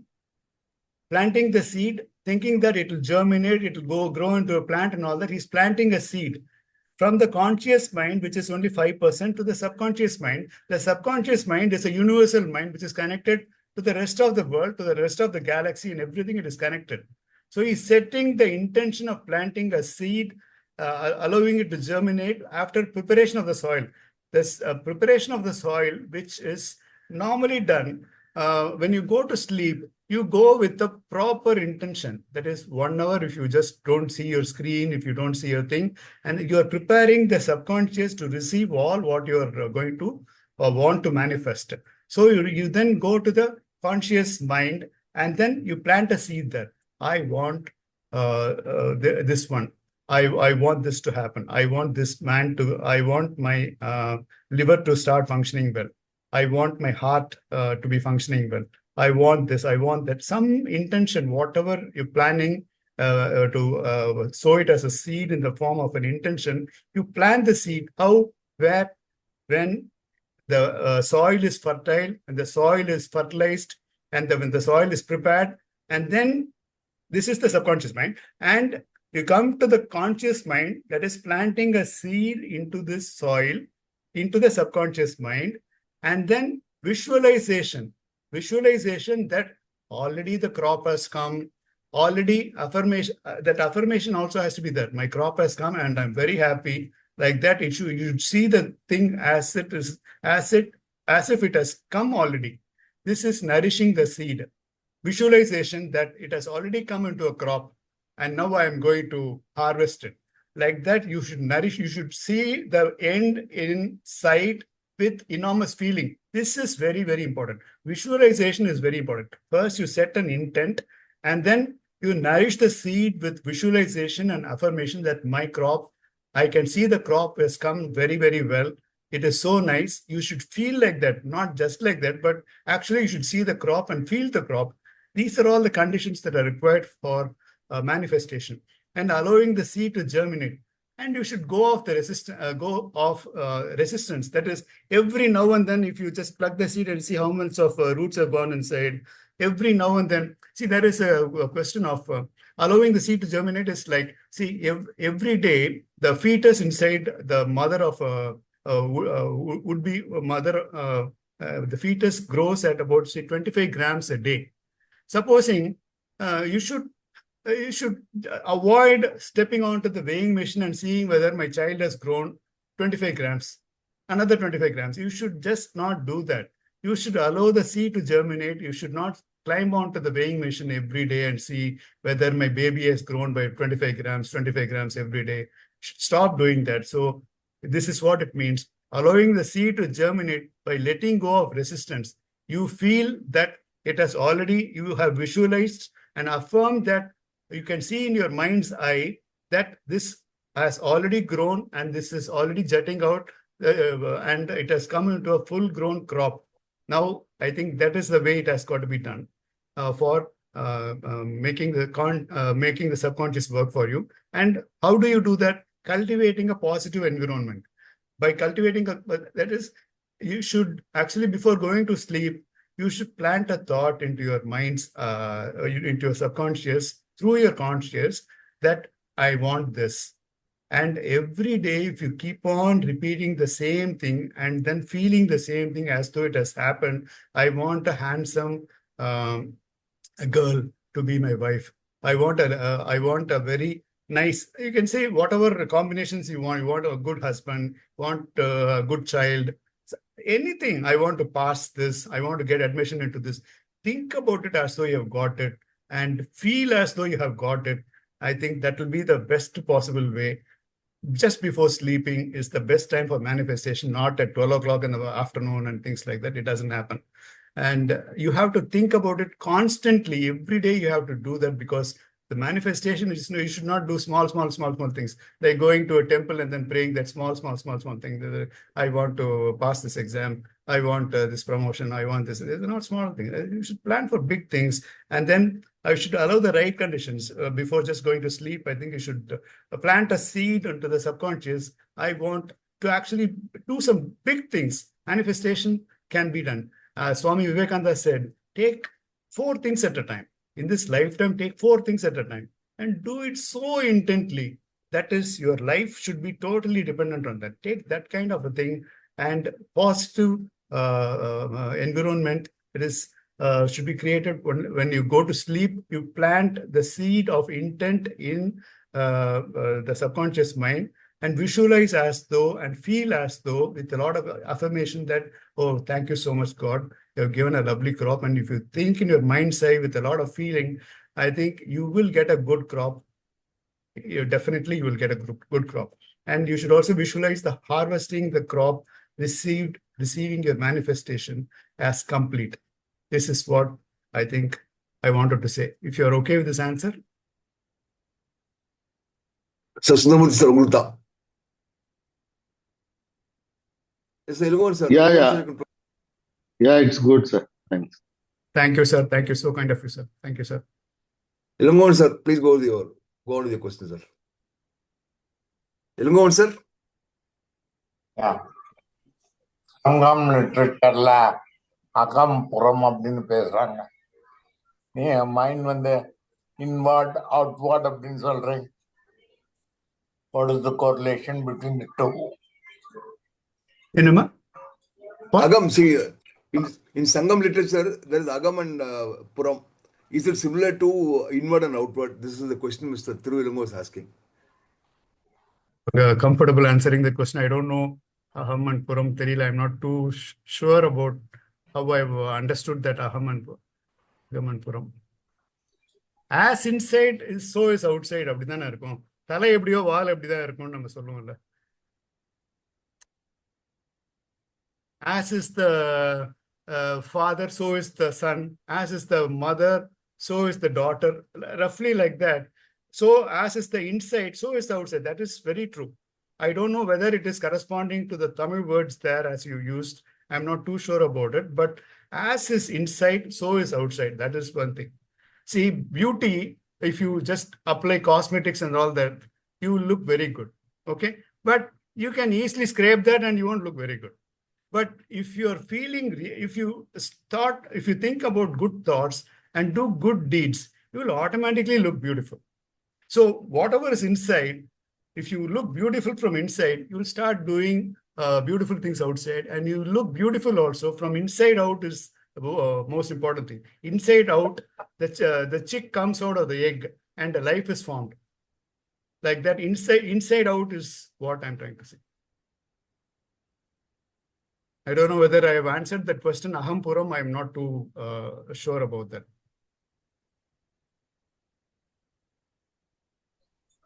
Okay, sir. Thank you. Nandri. Huh? Thanks. Thank you.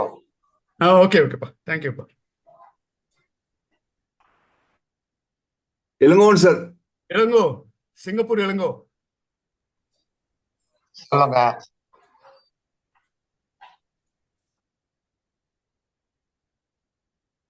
Ilangon sir has raised his hand. I don't know. Yeah, he raised his hand and it's not available now.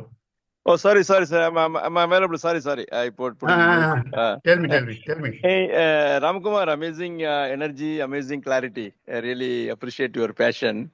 Thank you, Ilango.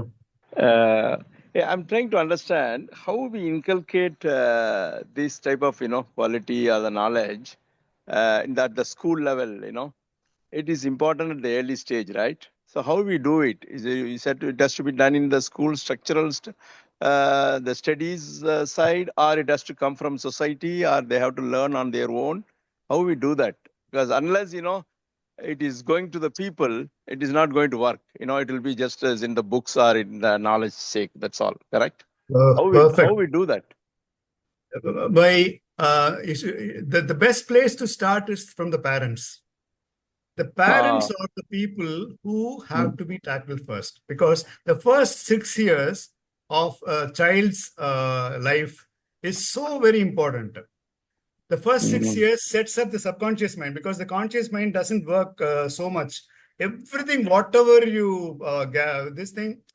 it is conditioned by that. The subconscious mind is formed in the first 6 years. So what is imparted into the child in the first 6 years is so very important. And the parent has to be inculcated to doing all the right things, not telling lies. Say, supposing a phone call comes, and then a phone call comes, hey, tell him that I'm not here. Tell him I'm not here. If you say like that in front of your child, the child thinks that, okay, this is normal. The child is, until 6 years, it is like the subconscious mind. The subconscious mind of the child grows until 6 years. Then the conscious mind and all the mischief and all the other things start coming into picture. But the subconscious mind develops until when you are 6 years old. So this is the time when the parent has got to be very careful. The parent has to incorporate all the right things and not just say good things, tell the truth, all that. So you should actually conduct yourself in such a way that your life is the teaching to the child. You should start teaching the parents of the child than the child per se. And supposing you are getting into contact with the child, what you can at best do is to have subject plus. Subject plus is something what you normally don't teach in your academics. What they don't teach in Harvard School is a famous book. So what they don't teach in this Harvard School, like you can teach all other things like basic etiquettes, how you talk, right contact, and then how you listen, and how you behave, and how you, all the good things about the spiritual aspect of it has to be inculcated when you, because you will not be contacting, or you will not be in touch with those people who are under 6 years of old, 6 years old. You will be in contact with people who are in, say, fifth standard, seventh standard, beyond 10 years and all that. So I think what you should do is you should have a class every week, once or twice. I know there are some people whom I know very well. They are conducting the subject plus. Subject plus is something what you don't teach in Harvard School, which is not coming in the academics. But this subject plus is going to determine your EQ, because IQ and all those things you will mug and rote reading and all that. You can just get the good marks and then get into this business school or this engineering college and all that. But the subject plus will teach the children to become better human beings. This subject plus, if you take every week once, in the social class, we used to have a class called social something they call, no? I think that is important. Subject plus is the name of the topic. You can actually take it as subject plus somebody, moral class, morals, ethics, principles, ideals, all those things you can teach. You can teach about, because spirituality and doing yoga, doing all these exercises also, physically, mentally, intellectually, it should be stimulating, as well as practicing morals, ethics, principles, and ideals. I think it's a combo class. I think you can conduct, because you can increase the physical, mental, emotional, and intellectual qualities all in one go, including spiritual qualities, of course. Subject plus is the topic. I think you can take it as one of the topics for a week, once a week or twice a week, Tuesday, Friday, you can take it as. I think this is where I think the character grows, and you won't do bad things, and you will attract all the good things in life. If you're a good person, you will attract only good people. That much I can tell you. Like attracts like in metaphysics. Like poles repel in our physics. But in metaphysics, like poles attract. Birds of the same feather flock together. So when you conduct the subject plus classes, you will be inculcating, you will be cultivating a lot of very good high qualities amongst the children, and they will be getting a lot of good things. And once you start feeling good, and you will be attracting a lot of good people, and you will do very well in life. Okay, thanks, Ramkumar. Unfortunately, we had, in our time, moral classes. Now, no more, no schools. They removed it. No. I think I think we should have these moral classes. It's Moral not there classes are so important, because academics alone is not at all important. See, I'll tell you, IQ will help you to reach into Ivy business schools or any big universities, IITs or IIMs or all that. But finally, EQ is what will enable you to stay there. Let them get into IITs, IIMs, Ivy business schools, every place. They can get into every place by their IQ. They can score very high marks in using their IQ. But EQ, whoever has got it, I think people from Annamalai University have got very good EQ. According to me, I have seen a lot of people who have become entrepreneurs, who are all backbenchers like me, they've all done very well because of our EQ only, because how you behave, how you talk, how you listen, how you respond, and how much humility you have. All that paves a way for being a right candidate for even the evolving of our universe. So these are all the factors that will determine EQ. IQ will take you to the top. EQ will make you a CEO or something like that, or beyond. Thanks, Ramkumar. Fantastic. Thank you, Lango. Bye.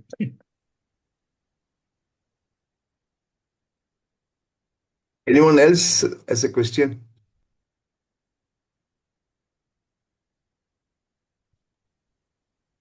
Stalin, sir? Just a comment, and it was a kind of good revision for me because most of the things presented by Ramkumar today is a kind of summary of many of the sessions which I heard with Brahmakumaris, with some little difference here and there. Of course, he said, to quote Dayanand Saraswati, I am. But in Brahmakumaris, we say that I am a soul. The name of this body is Stalin. So, this kind of little changes. Otherwise, I should thank him for putting the whole thing in a capsule, what I have been hearing for years, and that way it was a good revision. But I only wanted to ask something. It may be a personal. Being an electrical engineer, how did you transform into this, Ramkumar? It may be your own personal experience. Sir, I had very good aspirations of becoming an entrepreneur when I lost my job in '84. Then I joined GEC for a while. I was a plant engineer and Visakhapatnam steel plant. I didn't like my job. So I made up my mind to achieve 5 things in life, to have 1 crore rupees in my hand. At the time, I was earning 1,550 rupees per month. I wanted to have 1 crore rupees. I wanted to have 4 cars. I wanted to have a bungalow. I wanted to have a big company. I wanted to have a farm. I wanted to have a tree house. I wanted to have a swimming pool. All that stuff I wanted. All those things I received. I achieved in very quick time. Okay. Afterwards, I didn't reset my axis just like most of the people. I have 1 branch here. Then I have 3 branches there. I have 4. My thing was already done. So when in 2000, I have achieved almost all of that. And I started and invested properly on all those proper medium, like real estate and this and that. So I had... So even when I was sleeping, my money was working, my money was appreciating because I had invested in land at those points of time. I was fairly lucky that way that I had invested in land. In 2000, I started working with my son, who became a state cricketer. I used to go to all the cricket matches. I knew a lot of cricketers myself. I know L. Sivaramakrishnan, Srikanth, V.V. Chandrasekhar, W.V. Raman. I played cricket with a few of them. I made him a cricketer. He was extremely good in cricket. He played for the state for 7 years. He was a professional cricketer. And I would go to all the matches. I lost interest in my business, seriously, from 2000 itself. And then slowly, I was just like that. I was surfing around the thing on the waves. I was just surfing like that. And 2010, there was an accident in one of my sites. We had an ISO thing and all. Our company had an ISO. In fact, in SPIC, where Mr. Stalin was director of SPIC, in SPIC, I have done work in the 3rd floor of your office in the main building. The CAT center I have done. When Kirti Varman was there. You must be knowing Kirti Varman, sir. Yeah. I know it. Yeah, Kirti Yes, Varman I know was my him. classmate. Yeah, Oh, Kirti okay. Varman was. Yeah, Kirti Varman was my classmate, and he made me do this work. And I'm telling you, so I had a long run during that career, and that 2010 to 2010, I was slowing down. I was just studying and not having huge aspirations. In 2010, we had an accident, and one of our workmen died, and that was the turning point for me. I said, enough is enough. Then I happened to meet the Theosophical Society's director, Radha Barnier. And then I had a good chance to talk to her for a long time. And then I told her I'll join. She said, when? I said, tomorrow. The next day I joined the Theosophical Society. That was on September 13th, 2010.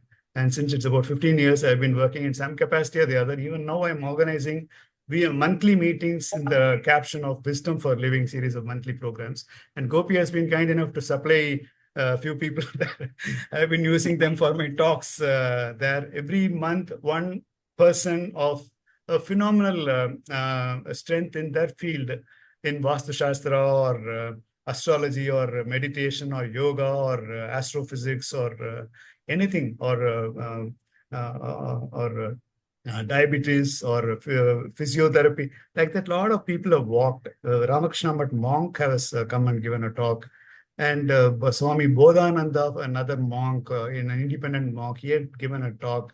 So I have been conducting that kind of a program, and I've been fairly associated with the society in some level or the other. From 2010 to now, I'm associated with them. And Ramakrishna Math also. I did most of their works between year 2010 and 20. I've done their 3D theater, 4D theater. I've done their bookshop, interiors. I became an interior designer. I am an electrical contractor, but situation made me become an interior designer, interior contractor also. So I've done the bookshop, shoe shed, DH plant, AC plant, library. So I've been writing also a lot of things on Infinite Thoughts, Theosophist, and Wake Up India, and IITA newsletter. I've written a lot when I was secretary. So this way, life has been very good. When you say one thing, sir, I have found out one thing, sir. When you start helping people, that is, you be good, you be so good that existence will take care of your life. That's what I've been doing. I'm trying to be good to everyone whom I come across. I treat them with a lot of respect. I treat them as I would like to be treated. Like that, I do things, I go out of the way to help people. I said to somebody that day that I will buy a shirt from him. He's making a shirt. I think I bought one. Today morning, I had gone to his house. I told him something and I didn't comply to my commitment. I honor my commitments. Whatever I say I commit, I honor. So I had told my neighbor, I would say, he's in the first floor, I live in the 7th. So I told him some week ago that he's has got some shirts he's making. So I said I'll buy one, a different type of shirt, a different make, a different materials used to make that shirt, quite expensive. But I said I'll buy one. Today I went to his house today and bought one. So that way, if you start doing good things to other people, a lot of good things come to me, and I come across a lot of very, very good people in my life. This is what like attracts like in metaphysics. Yes, sir. Agreed. Yes, Thank you, sir. like attracts like. And that is only in metaphysics. In physics, like poles repel. Yeah. So when you are positive with the positive thoughts and the positive actions, and it also comes back to you with the Yes, sir. positive actions and positive vibes. Yes, sir. Thank you, sir. By the way, for viewers, Mr. Stalin Soundarpandian was director of SPIC. I'm very happy to be talking to him on the through this medium. Thank you, Gopi, for making this happen. Jendran, Hi, please. Ramkumar. I'm Sundarajan. Just another good one. Sundarajan, சொல்லு. Keep continue. Keep continue. என்ன Tell சொல்ற? me. ஒண்ணும் இல்ல, நல்லா இருந்துச்சு. Again you continue. ஏற்கனவே ஒன்னு கொடுத்தாச்சு. This is the second one, I think. See, I'm writing a book. Sir, Mr. Stalin, sir, and Sundarajan and Gopi.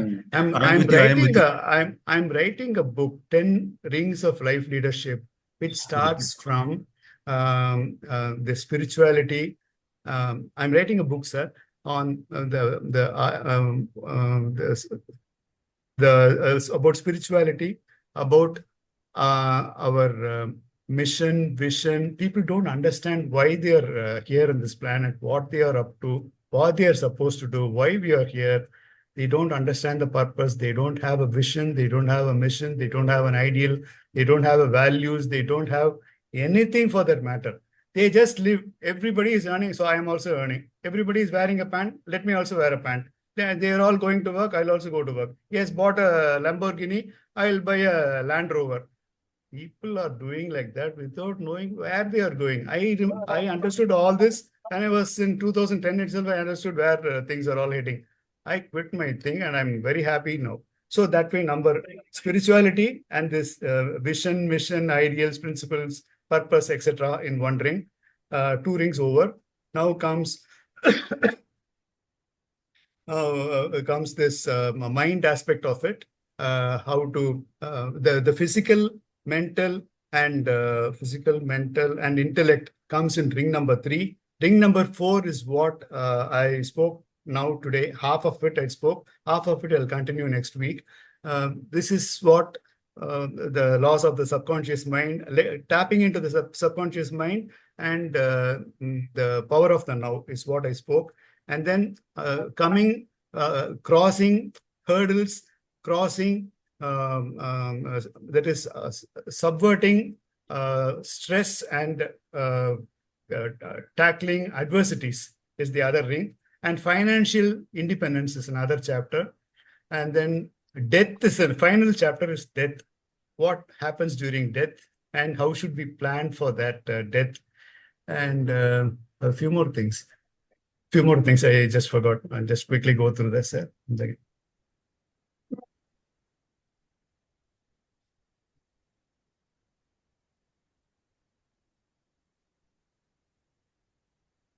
Yeah. So the first string, core beliefs, our spirituality, physical body, tapping into the subconscious mind, living in the present. These two are the chapters I took for today, but I could finish only the living in the present. Relationships, handling stress and adversity, love, financial independence, and manifestation is also something which will come along with this subconscious mind. So I'll take it as death is the last chapter which I'm trying to cover. So I want to finish this book in another 3 months' time. I just started writing. So this is where I am. Raj, yes, sir, 1 second. Raj, yep, go on, Raj. Yes, can you hear me? Yeah, please. Of course. Yeah.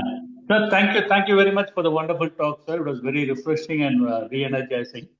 Thank you. Sir, you talked about purpose, right? Why? If we are very clear about why, then what and how automatically comes.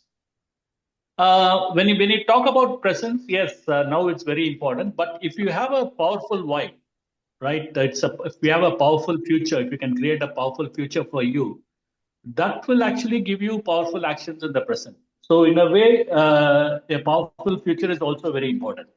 Correct, sir? Absolutely. Everything starts with purpose.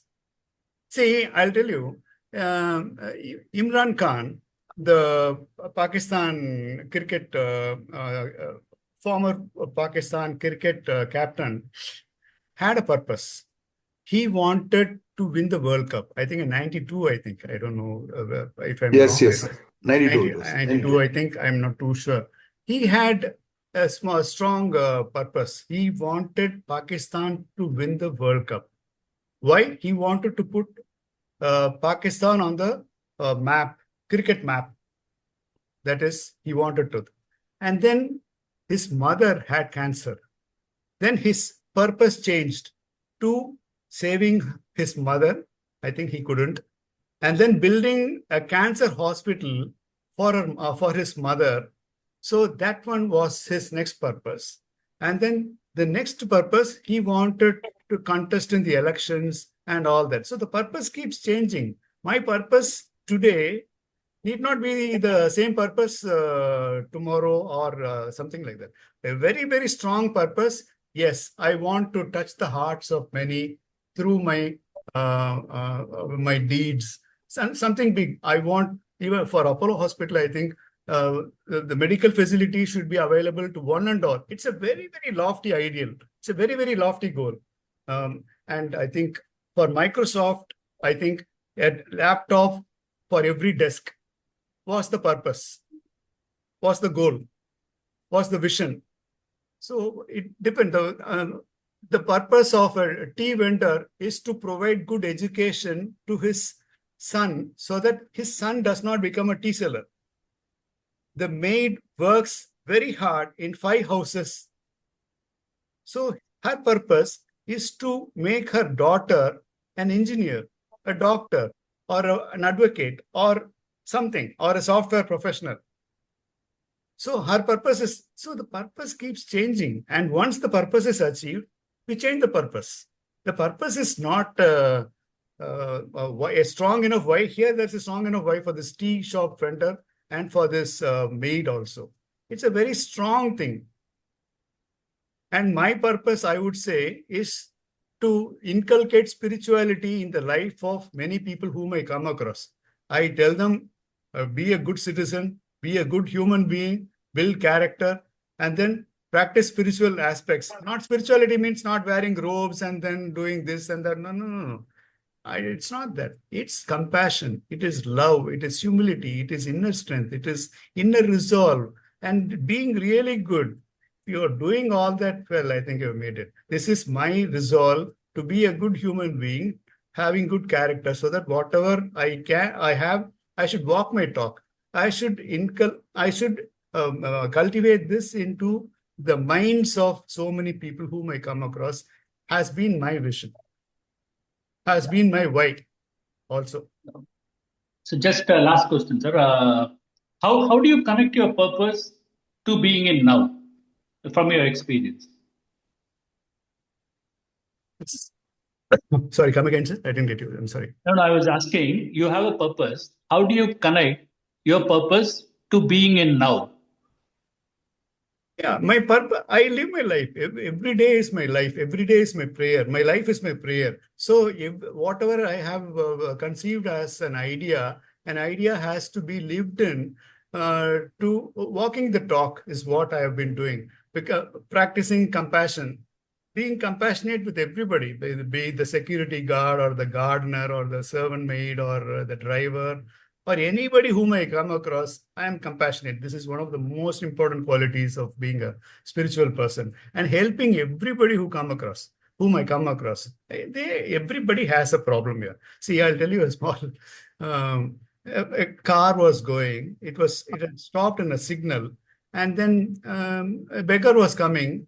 He was a handicapped person, and he knows English. Assume that he knows English. And then he knocks at the door of the window of the car. The car is standing in the signal. He lowers the window and asked, "Do you need help?" This fellow is asking. The fellow sitting inside the car is asking this guy who is sitting on the road, who is disabled, who is moving on a trolley. "Do you need help?" This fellow answered, "Don't we all need?" He's asking this question back to the car owner. Don't we all need? We all need help. Everybody is needing help, something or the other, because we live in an interdependent world. Who knows? This fellow can become a beggar sometime. This beggar can become a car owner sometime. We don't know. Anything can happen over a period of time. So I'm coming back to this point. I'm trying to be compassionate. I try to love everybody. I try to help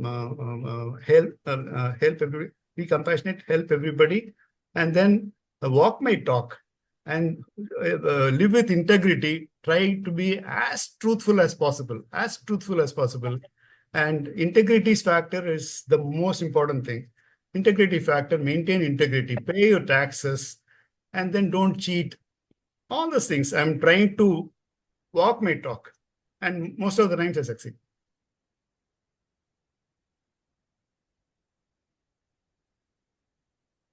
Okay. Kasturi Rajan sir, you want to ask a question? Yeah, good afternoon, Ramkumar. Hey, good afternoon. How are you? Yeah, good. Very, very interesting session, very enlightening, a lot of information, a lot of takeaways about ego, inner consciousness, and focus, concentration, many, many things. Oh, as usual, it was so interesting. And I think we should have the next session also with the permission of Mr. Gopi. Yeah, I have a couple of questions. One is when you talk about ego, the fundamental root cause of ego is the greed. The greed is basically because of three P's. One is position, power, and paisa. So when we were in childhood days, we never thought about money or power or position or anything because we never had such intentions or that kind of maturity. Now, once we grew up, we have come into a lot of things, as you rightly said, achieving something in your professional life or goal. You had goals and, you started making money and you got the position and the power and things like that. So basically, one is, ego, the root cause is the greed. So if you can talk about the greed also, that'll help us, enlighten us with other information. We will have some knowledge about ego and greed. The next thing is, when you say that, ego should be zero or ego less person, a minimum amount of ego is also required. Required. It's required because one is it is also called self-esteem or self-respect. The way you went to the car parking and when you parked your vehicle in the fourth slot, the security guy came and told you to park it in the third slot. Of course, you yielded to him. In case, he had misbehaved in that situation without knowing who the other person is, or what the person's background is. When somebody talks, abuse you or use some sort of rough language, then there definitely, you can't compromise your minimum amount of ego. You have to have your self-respect, and you have to have your self-esteem, and you have to make the other person realize. I'm not saying you have to bounce back. At least you have to have the balancing way of educating that person, or making him realize that yes, what he was doing was wrong. What he was doing was wrong. So I would like to give. I mean, I would like you to give some more information or enlighten us with those things.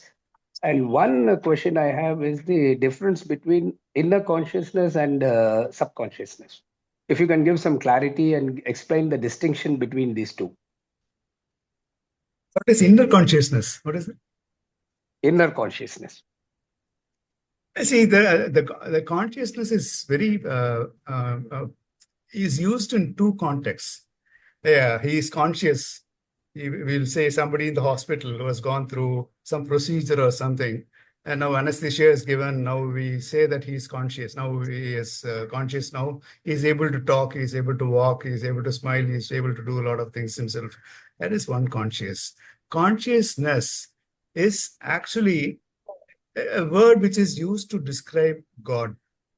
Consciousness is represented by this capital I in a lot of books, like even Bhagavad Gita also, it says the capital I is representing God. That is absolute consciousness.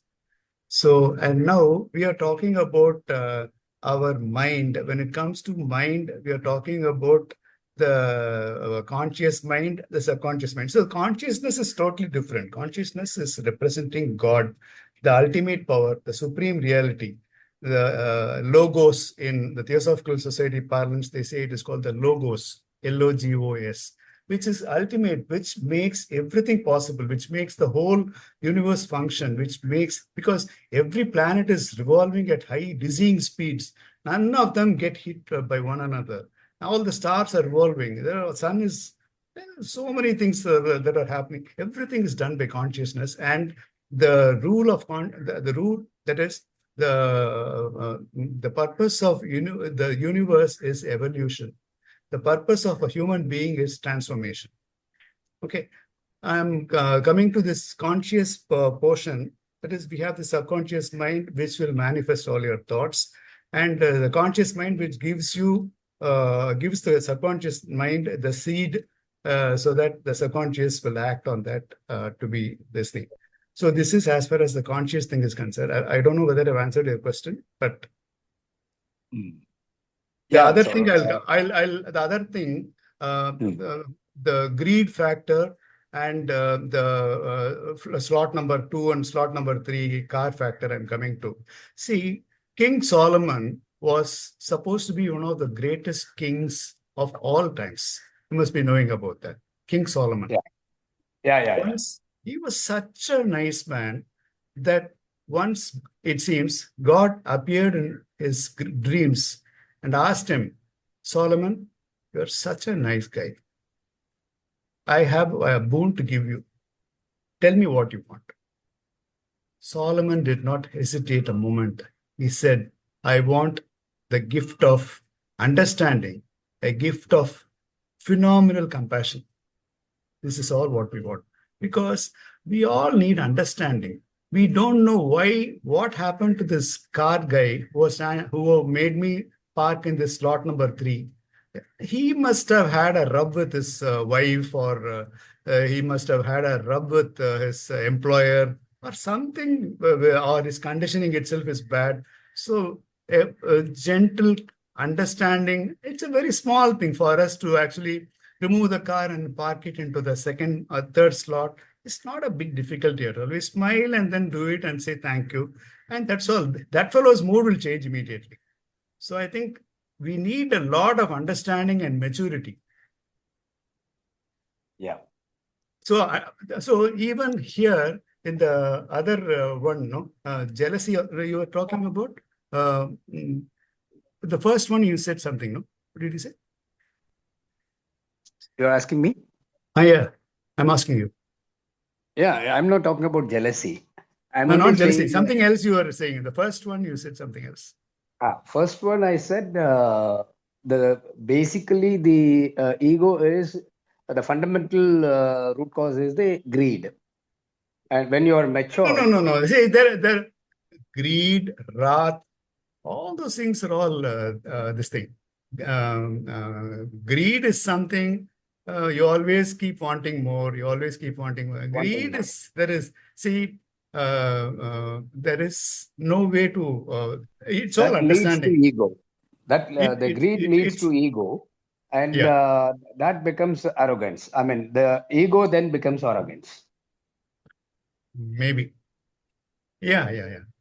See, there is a lot of difference between arrogance and being assertive. Here in the second car example, if the car parking attendant had told something nasty to me, I could have told something assertive to him, not in a very rude way, but in an assertive way, just mind your business kind of a thing. Not anything, not very aggressive, nor very arrogant. I think the right word for this at this point of time, at this juncture, is being assertive. Being assertive is very important than to be aggressive or nasty or arrogant. Yeah. And this jealousy can drive you nuts, and desire can drive you nuts, and this greed can drive you nuts. All these things are a factor of ego. This small Yeah, but I would slightly differ in this, desire, the difference between desire and greed, because desire is essential in anyone's personal life or goal when they have a personal goal or a professional goal, a desire to achieve something like you had when you were in your early stage of your professional career. You went to Visakhapatnam and then you started aiming at something like making 1 crore, 4 cars and things like that. And once you achieved, you then got into the maturity level, and that you thought, yes, enough is enough. That's okay. This is not the end of life. There's something else beyond this. That's the peace of mind and shedding ego and things like that. The whole thing changed. So there is a turning point. See, Gandhi said there is enough to satisfy one man's needs, but even God cannot satisfy one man's greed. Mahatma Gandhi has said, I think you must be knowing, because see, it seems during Lord Indra was the ruler of the skies. He wanted to make one one fantastic palace. So he called his assistant to make I don't know his name. What is his name? Who makes all these things possible? Someone to make this house possible. Vishwakarma. He calls Vishwakarma to make this house. So he made a fancy house. But then Indra said, no, I'm not happy with this. You make something more grander. Because he had compared this with somebody else. Again, another one. But finally, there is somebody, a god, I think, comes to Indra and is saying, I think you are just one of the Indras. There are many more Indras available in this world. He said something like that. And then the story dissolves in that fashion. He goes on, comparison is the problem. for greed. Yes. Comparison is the root. I think, again, this comparison, because what an elephant can do, this monkey cannot do. What a crocodile can do, a tiger cannot do. What I can do, somebody else might not be able to do. So that way, everybody is wired differently, conditioned in a much different way. So that way, I think we are all different things. Having the monkey, the elephant, the crocodile, the tiger, and the giraffe all in one class and tell them to climb a tree, only the monkey can climb a tree. So we are all designed differently to do different things at different times. So we can't have a common parameter. And then this greed is something which is stupid. Greed, I think, greed, see, you can challenge yourself, but that is okay. If you challenge yourself, it's okay. This comparison, I think, is the number one killer for greed. Otherwise, the greed factor does not come. Comparison leads to jealousy. Comparison leads to jealousy and greed also. Wanting to have more, wanting to have more. Growth, it is growth mindset. And growth is the ideology of a cancer cell also. Cancer also thinks, I need growth, I need growth, I need growth. So cancer's ideology is also growth. So the cancer cell is also greedy. It wants more cells to be cancerous. Correct. So I think the competition drives everybody crazy because he has got another bungalow, I'll also buy another bungalow. I think this comparison thing, I think, is the cause for all the problems. If you compare yourself with yourself, things are all right. If you compare comparison, and I would also say that ego clash. Clashes of ego. Absolutely. 100% true. 100% true. Ego clash only. It is the fight between two small eyes. Correct. Thank you, sir. Thanks a lot, Ramkumar. Very interesting session. Thank you.